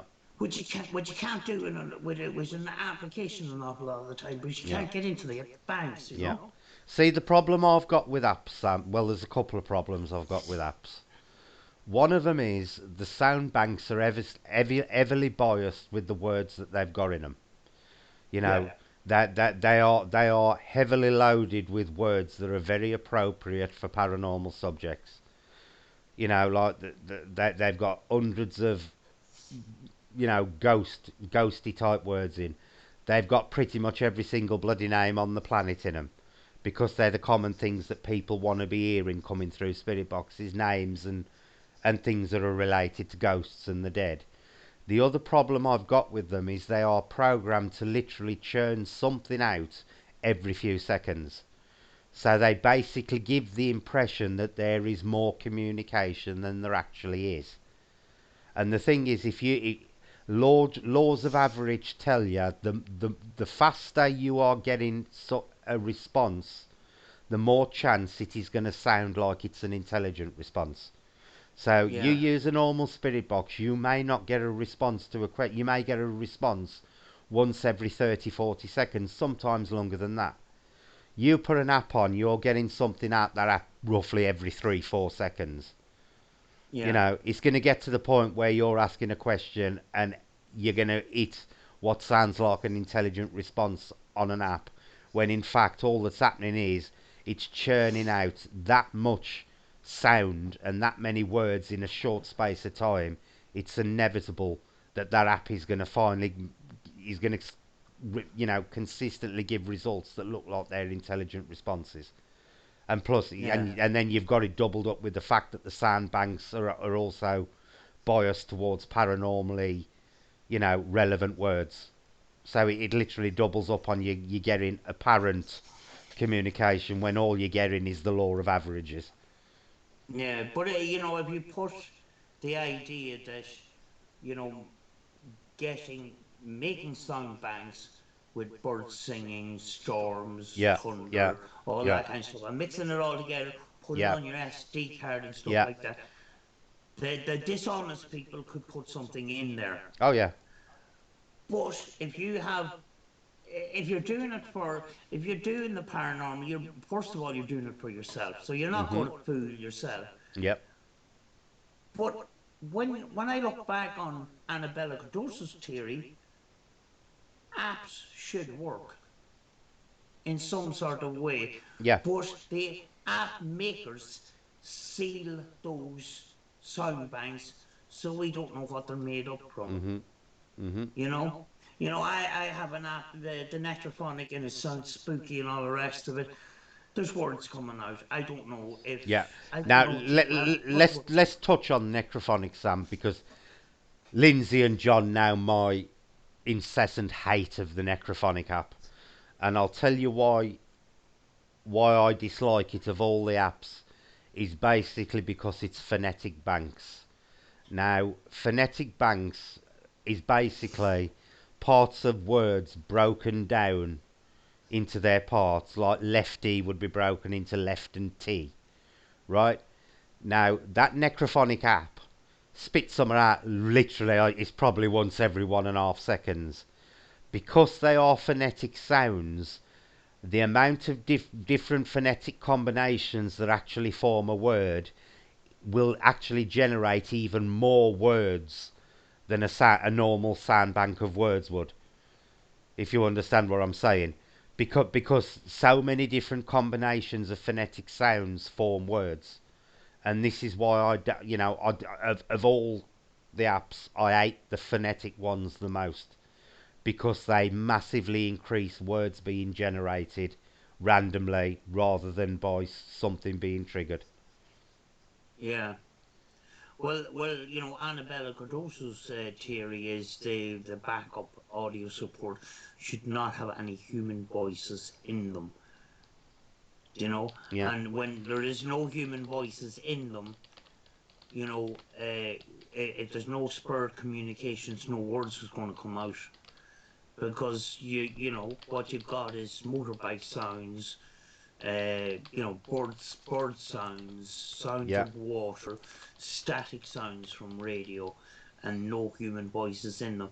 And that's why she insists on background audio support with no human voices in them.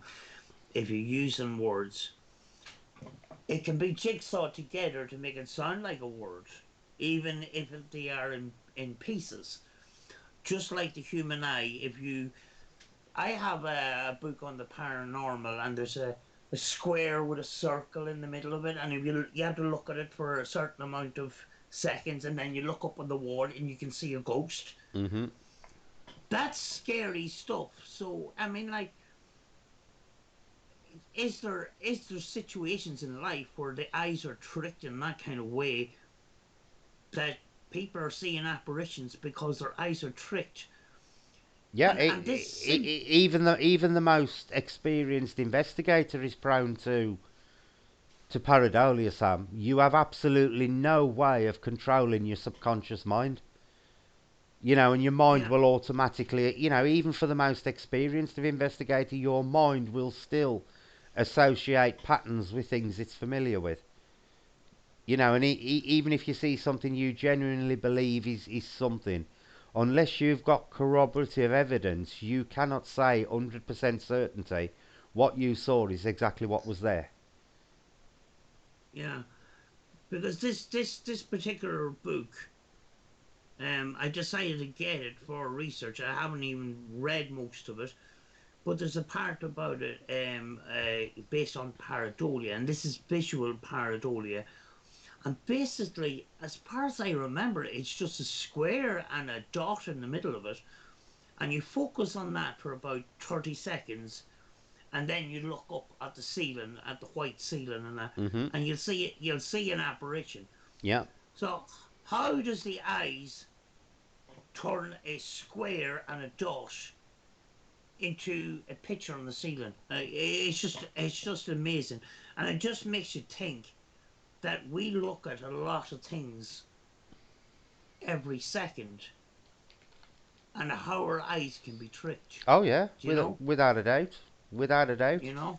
And like I say, even the most experienced paranormal investigator will still misidentify stuff. Nobody is 100% infallible. Nobody. Yeah.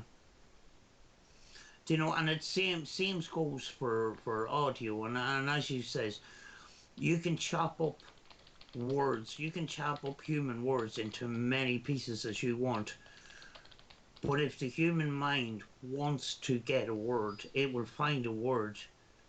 Yep. It will find a word in them bits and pieces, you know? Mhm.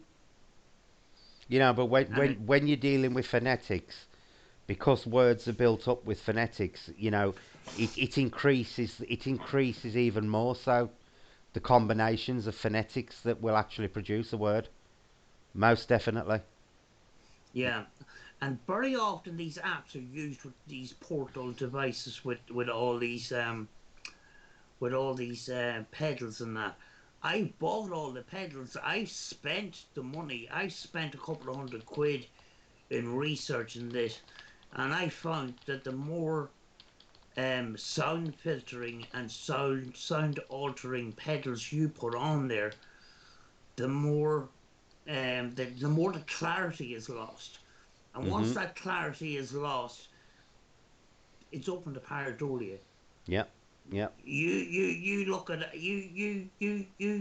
go and see any portal spirit box session, and you look at some of the subtitles, and if you hide them subtitles and you listen carefully, you very often cannot make these out because the clarity is gone.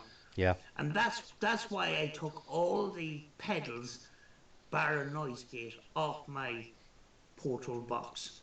Mhm. And actually I don't even cut out all of the sound. I use the noise gate as a volume for the static. Yeah, that's It exactly means what I'll do with mine.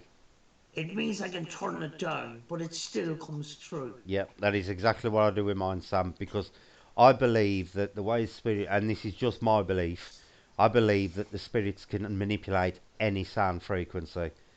And I think you need that white noise in there because it increases the amount of frequencies they've got to work with. You Yeah, know, I I, mean, I, I think I think deleting out all your white noise, you are eliminating frequencies that they could use to communicate with. And a lot of communications I've got on spirit boxes have been in that area of the white noise. some of the responses, it's quite strange actually. Most of my responses that I'm getting through are in that low tones, in the in the low tone static. Yet when I look at it on a graph, it's not there. Hmm. um Right, they hang on a sec, Sam. Jackie said, "Do you think spirit can come through on a mobile phone when you're speaking with somebody?" Yes, I do, Jackie. I've had it happen. Sam. Yes, there's been plenty of stories of mobile phones, actually landline telephones, televisions, uh, radios that have been on static, and order of magnitude have this dinosaur who actually this through the speaker actually there was spoken words. Hmm. You know, it wasn't documented, but I don't see order of magnitude as a liar. Yeah, I have experienced that once, Sam. Once, Sam. I was actually on a phone call to somebody, and I actually heard somebody whisper over the phone, "Move away." Yeah, actually, my first piece of paranormal equipment was a baby monitor that I bought in a charity shop for £3 Hmm. because it's kind of like a two-way communication and that. And there's a past. There's been loads and loads of documented cases of both baby sound monitors and baby vision monitors of paranormal activity being Oh yeah, caught. Those yeah, definitely, both sound and vision. definitely. You know. You know, and it's like especially with pareidolia. This is why I always say to people, buy the best equipment you can actually afford. Yeah. I would never ever use an MP3 digital recorder. I would rather use my Tascam. Now, my Tascam is no more expensive than, you know, a mid-range Olympus. I think I paid 70 quid for my Tascam, Sam. You'll pay Yeah, that for a mid-range Olympus. But that Tascam, as you know, records in studio quality wave format.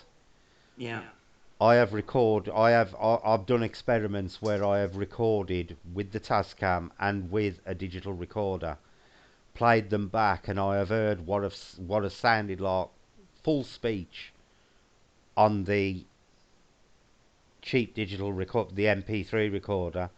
But when I've played it back on the Tascam,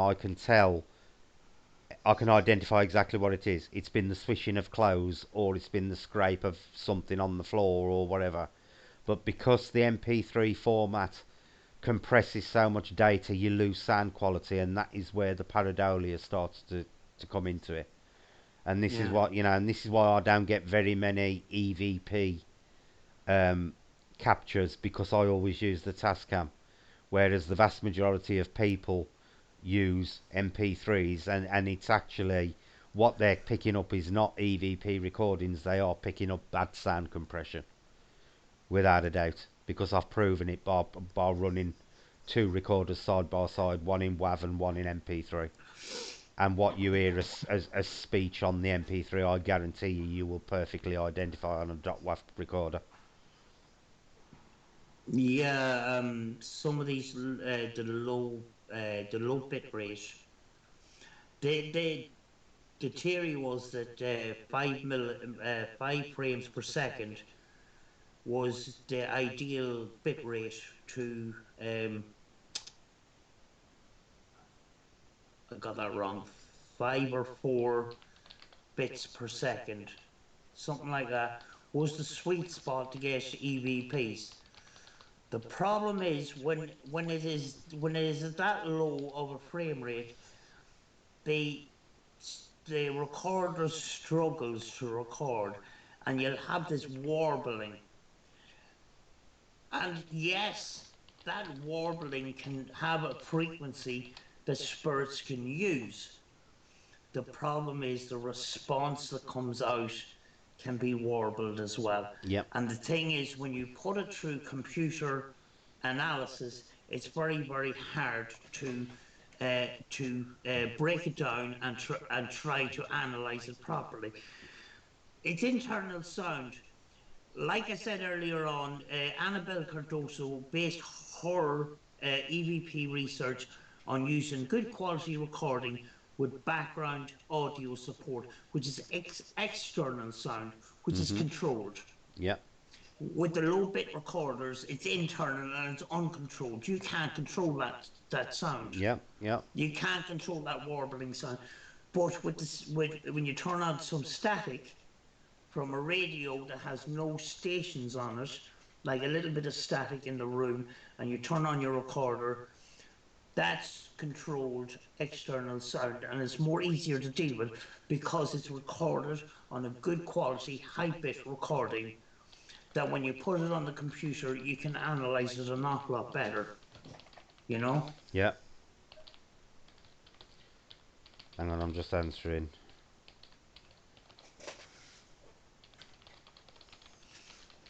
I'm just answering Chris's thing there.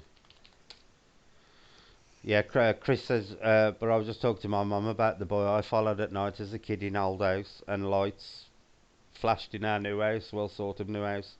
Yeah, I've just put Sam. My son used to see his great grandmother regularly when he was small, and I'm talking from about the age of 3 or 4. He used to talk about he used to say, "My nanny's come to see me," and then when he was about 8 or 9, he actually pointed her out in a photo album we were looking through one day. He still remembered her, and he used to say he quite regularly as a child. As a toddler, he used to tell us his nanny would sit on his bed at night and talk to him. That was a regular occurrence in the house. I actually got two photographs sent to me a while back, and there's a good chance that person actually is in the chat now. But they sent it to me personally, and there was a picture of a person who had passed, a family member that had passed, Mhm. and a family photograph with a kind of a mist-like figure Yeah. in it.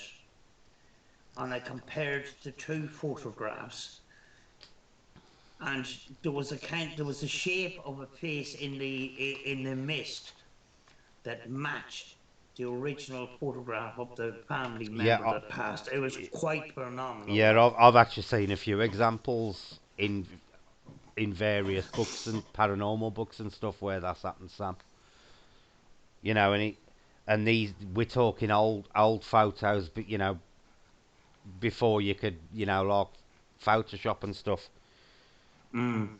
and they've tested the negatives and stuff, and it's even visible on the negatives, so it's not like double exposure or nothing like that.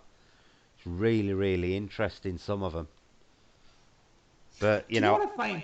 I think digital photography has actually reduced the amount Yeah. of genuine stuff and actually increased the amount of, and I won't say fake stuff, but I'll say misidentification of stuff. I think the better the Every quality of photography's got, in terms of digital stuff, it has actually made proving the genuine photographs more difficult. every time you type, the sound goes warp, goes a bit distorted on my end here. Every time I type, Yeah, well, that's weird. it takes about 30 seconds for it to get back, Well, both sound and vision. It gets all kind of, that's freaky. it's it's like the device is kind of struggling to cope, kind of thing. That's weird. Jackie says she first started to see spirits when she was about 8. Scared me too much when I was 15. I closed myself off, but now it's nuts again, lol. The best thing you could probably do, Jackie, is visit a spiritualist church. They can teach you, or you should be able to find somebody at any spiritualist church who will be able to teach you how to control it better. The thing about kids, right? Up until a certain age, kids can see and hear stuff that adults can't Yeah, hear, yeah, and we can prove this with the hearing, yeah. because there is devices outside some restaurants and takeaways that produce a sound that only teenagers to a certain age can hear, and it, Mhm. it actually is uncomfortable to listen to. Yeah, they But if use you're it to an ad, stop. They use it to stop them it's congregating outside, don't they? yeah. So it's a possibility that their vision is the same. Yeah, When they say their third eye yeah. and that. I also think, Sam, that is down to the fact that as you get older, you develop natural filters. It's like you develop mental blocks to things, and I think kids ain't got them when they're younger. They're more accepting of things. You can tell kids the biggest open lie that an adult would see through instantly, but a kid would take as because they've heard it, they would take it as the absolute truth. And I do think this actually plays a part in what goes on. I think the human brain automatically filters out certain Yeah, things that your eyes see before it actually registers in your head, sort of thing. we can condition our kids in a certain Yeah, way. yeah. I think everybody naturally conditions themselves as they get older. Yeah. I really do.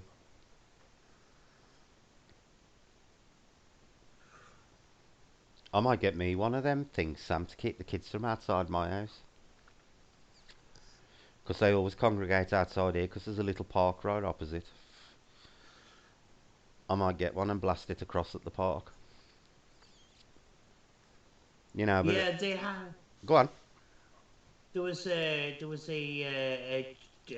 fish and chip shop in Letterkenny, and there was a lot of antisocial behaviour outside it, and they had this speaker, and the kids would walk past and go ah, and adults would walk past and wouldn't hear a thing. You know, Yeah. it's quite strange that they're tuned to that frequency that we can't hear.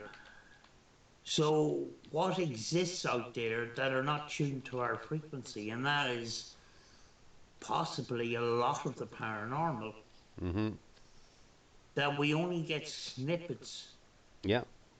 because it's a completely different frequency, a completely different dimension. Do you know, when I ask about heaven, I ask about heaven or the dimension that you live on Mhm. because I just don't know.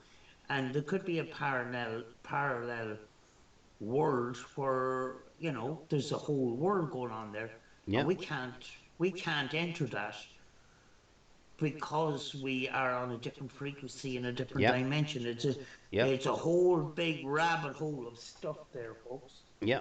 I do genuinely believe we're just one of infinite numbers of realities that are existing at the same time. And they all vibrate at a slightly different frequency. I do Yeah, genuinely believe that, Sam. yeah, but I mean, like with the spirit box, when there's a response, a very interesting response that comes through, very often it doesn't show up on a graph. And it was a couple of weeks ago. It was Dale from Paranormal Truth had picked up something interesting on his camera, and I actually started speaking to him about it. And he said there was he put it through audio analysis software and nothing showed up. And Mhm. I says, that's a common thing. I've seen that before, and I've listened. He played it a couple of times. I put on the headphones. I don't know if Yeah. he knew it was me. It was me. I was on my other channel. He was talking to me at that stage, but it was very, very. I found it very, very interesting that he had actually picked up this piece of audio and it didn't show anything on the graph, and it was familiar with a lot of the EVPs that I've captured, where it doesn't show up anything visual, Yeah. where it would have a spike. Yeah. It would be completely flat. Yet the EVP is still loud. If the Mhm. if that sound is loud, it will take a jump Yeah. and then come down to normal atmospheric levels Yeah. when there's nothing.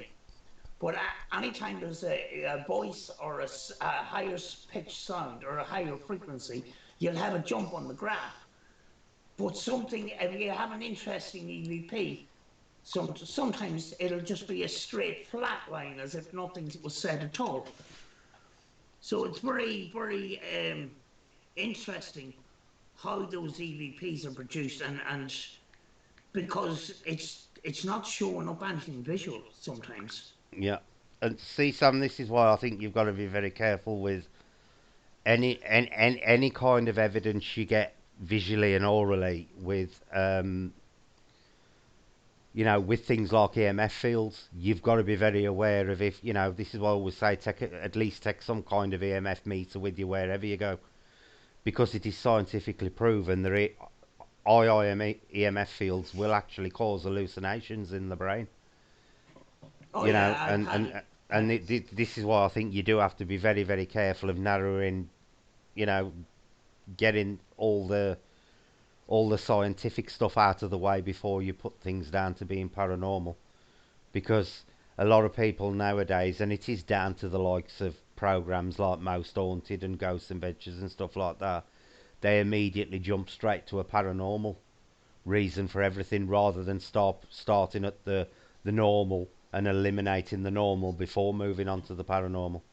And you have got to be aware of the science behind it, of things like EMF induced hallucination and stuff like that.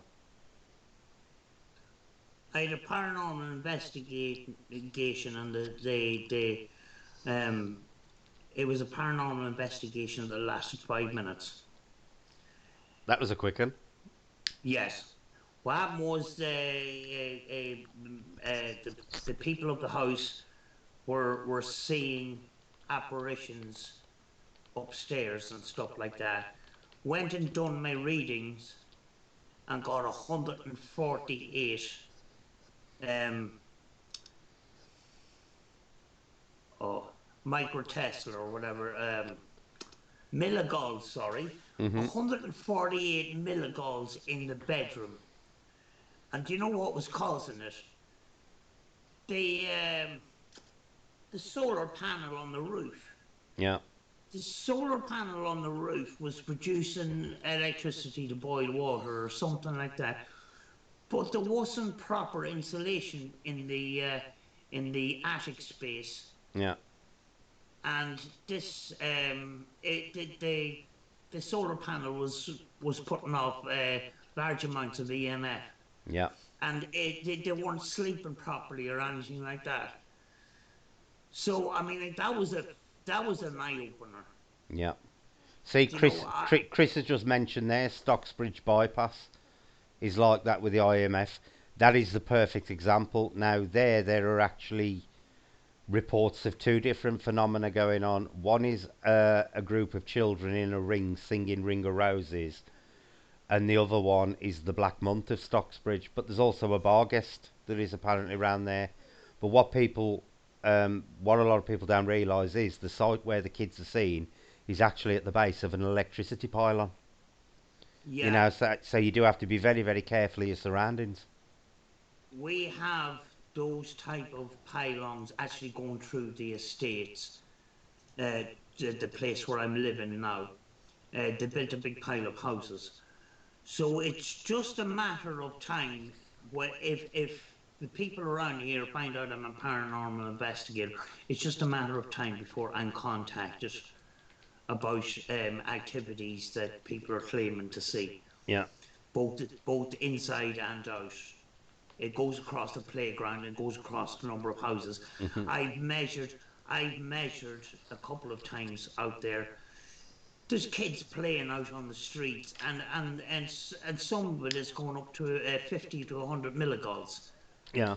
I stood under those wires for a number of minutes to take those readings, and I was actually getting a headache. Yeah. And you've got these kids playing on the street. I can't understand why, local authorities, are building houses on high meth fields like that, Mhm. Mhm. when they know damn rightly that it causes harm. Yeah. But the general public don't know anything about EMF. Yeah. In Yeah. general, they don't know anything about EMF. But anything over 5 milligauss is bad. Yeah. It will trigger one of my devices into the red and it will buzz. This was measuring over 50 at one stage Yeah. It's on the massive amounts. on the street where kids were playing. Well, you look how many of these new houses nowadays, Sam, have actually got pylons in the back garden. Yeah, You know, they've actually got the pylons situated in the gardens, or literally right behind the fence. Yeah, I know, Brandon. I know there's a coronavirus. It was declared today in Rotherham. We've had our first case of coronavirus officially confirmed.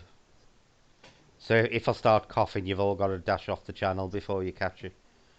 Um, I was going to say, yes, Sam. Another example of that is I used to live in an house. It was actually when I got married and we bought it, and we used to regularly get knocks on our bedroom door, and I mean very, very distinct knocks, proper thuds. And it took me months to work out what it was. And basically, they were the proper old solid doors with the panels in them, and some of the panels had got very, very minute cracks in the wood because they were aging and drying out. And what it yeah, was whenever we turned the central heating on, obviously the wood would warm up and these cracks expanded. And then whenever we turned the central heating off on a night after bed, within a couple of hours and the wood cooling off and these cracks closing, it would actually make and they were literally like somebody knocking on the door. You know, but the amount of people who have put their houses down to being haunted and hearing knockings on the doors, where it could be something as simple as heat expansion in the wood, is unbelievable. Absolutely unbelievable.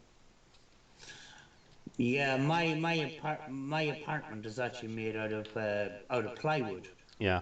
It came in the back of a truck, and basically it's a wood frame building. It's just bricks on the outside, Yeah. but it was put up while it was raining. So when we moved in and put on all our heat and everything, just everything cracked and fell apart. Yeah. Because and go on. we're still getting the noises today, like, you know, of that heat expansion and stuff like that. You know, the contraction and expansion of the wood. You know. Yeah, but people are too quick nowadays to straight away jump down to it, putting any knock or sound down to to a paranormal thing. And I always say to people, make sure you tick off the list of normal explanations before you even start considering it being paranormal. Just because you're in a place that is rumoured to be haunted or have paranormal activity doesn't mean that every single thing that occurs in that house is paranormal. And Yeah. this is the mistake a lot of new people make, is they meet, well, not only just new people, there's a lot of people who should know better do it, and they literally jump straight to the paranormal explanation. Yeah.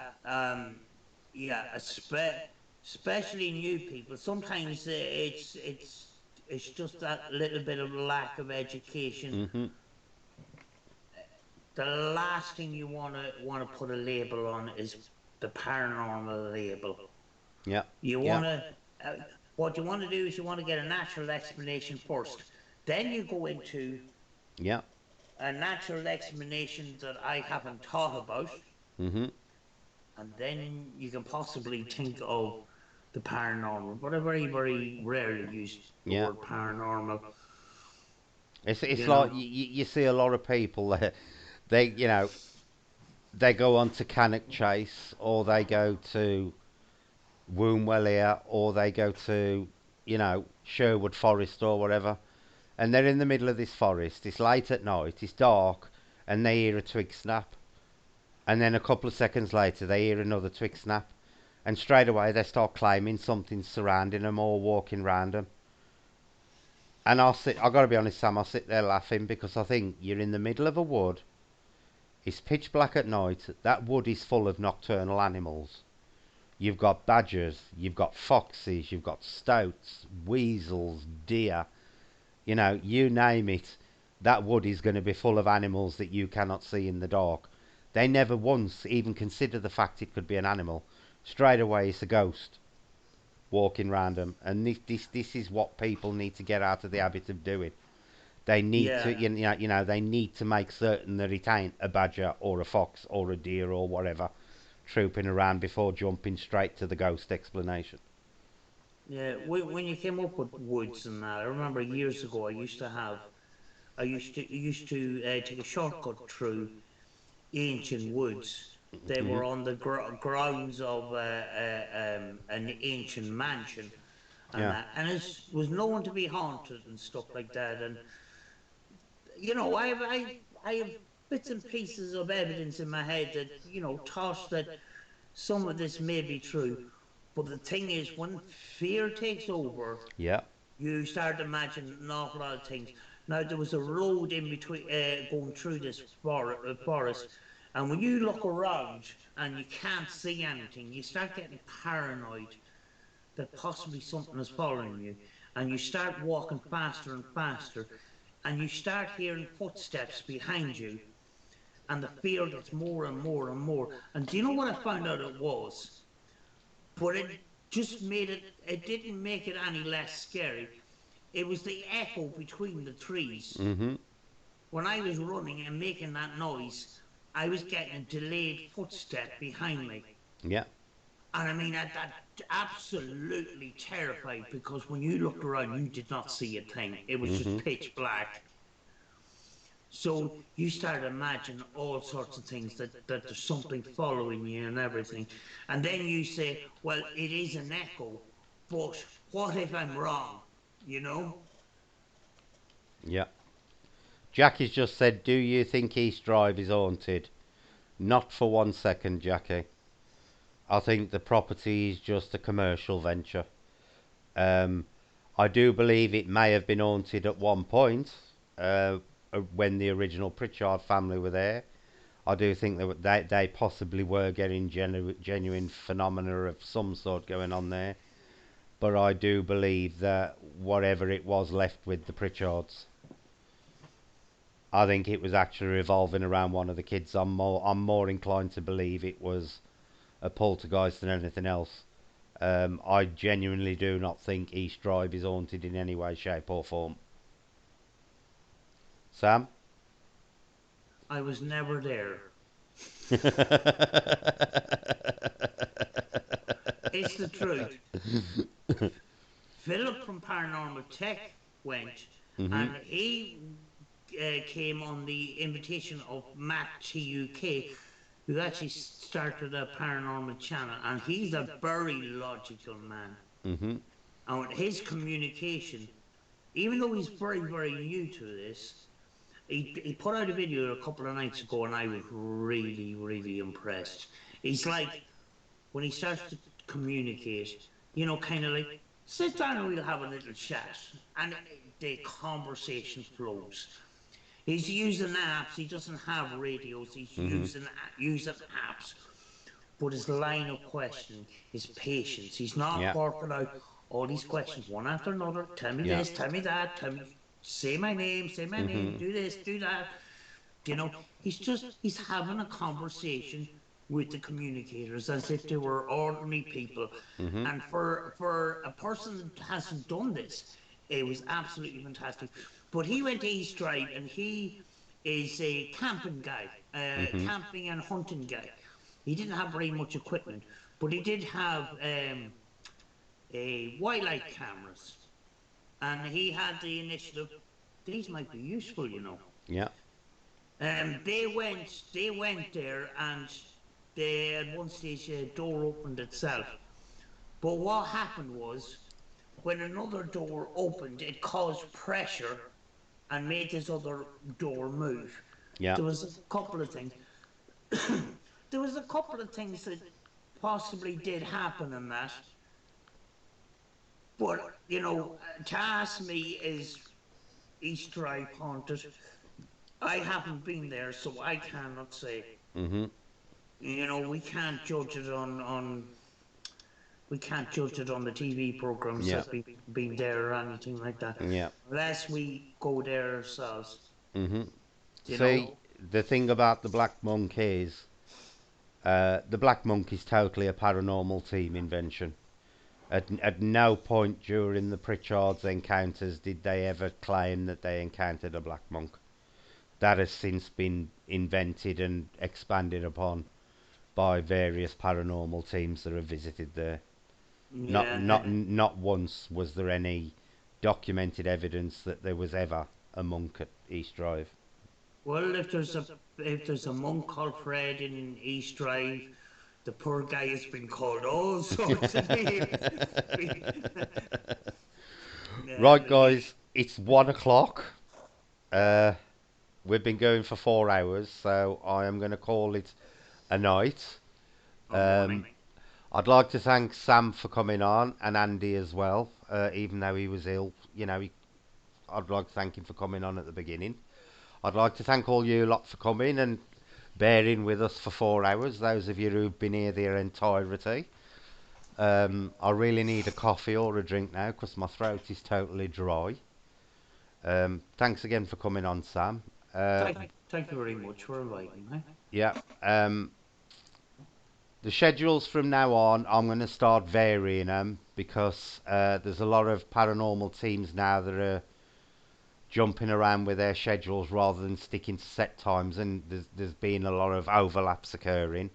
So I think what we're going to start doing in the future is probably just announcing the streams about half an hour before we start them, um, because I do believe that some people are deliberately arranging their streams around everybody else's. Mm-hmm. So I'm going to put a stop to that before it gets too much of a problem. But thank you all for coming on, and we will see you in the next couple of days when I announce what day and time we're doing the card readings. So Yeah. thanks all again, everybody, and we will see you soon. And I'll just put a thanks in the chat. Thank you very much, everyone. Even though I haven't seen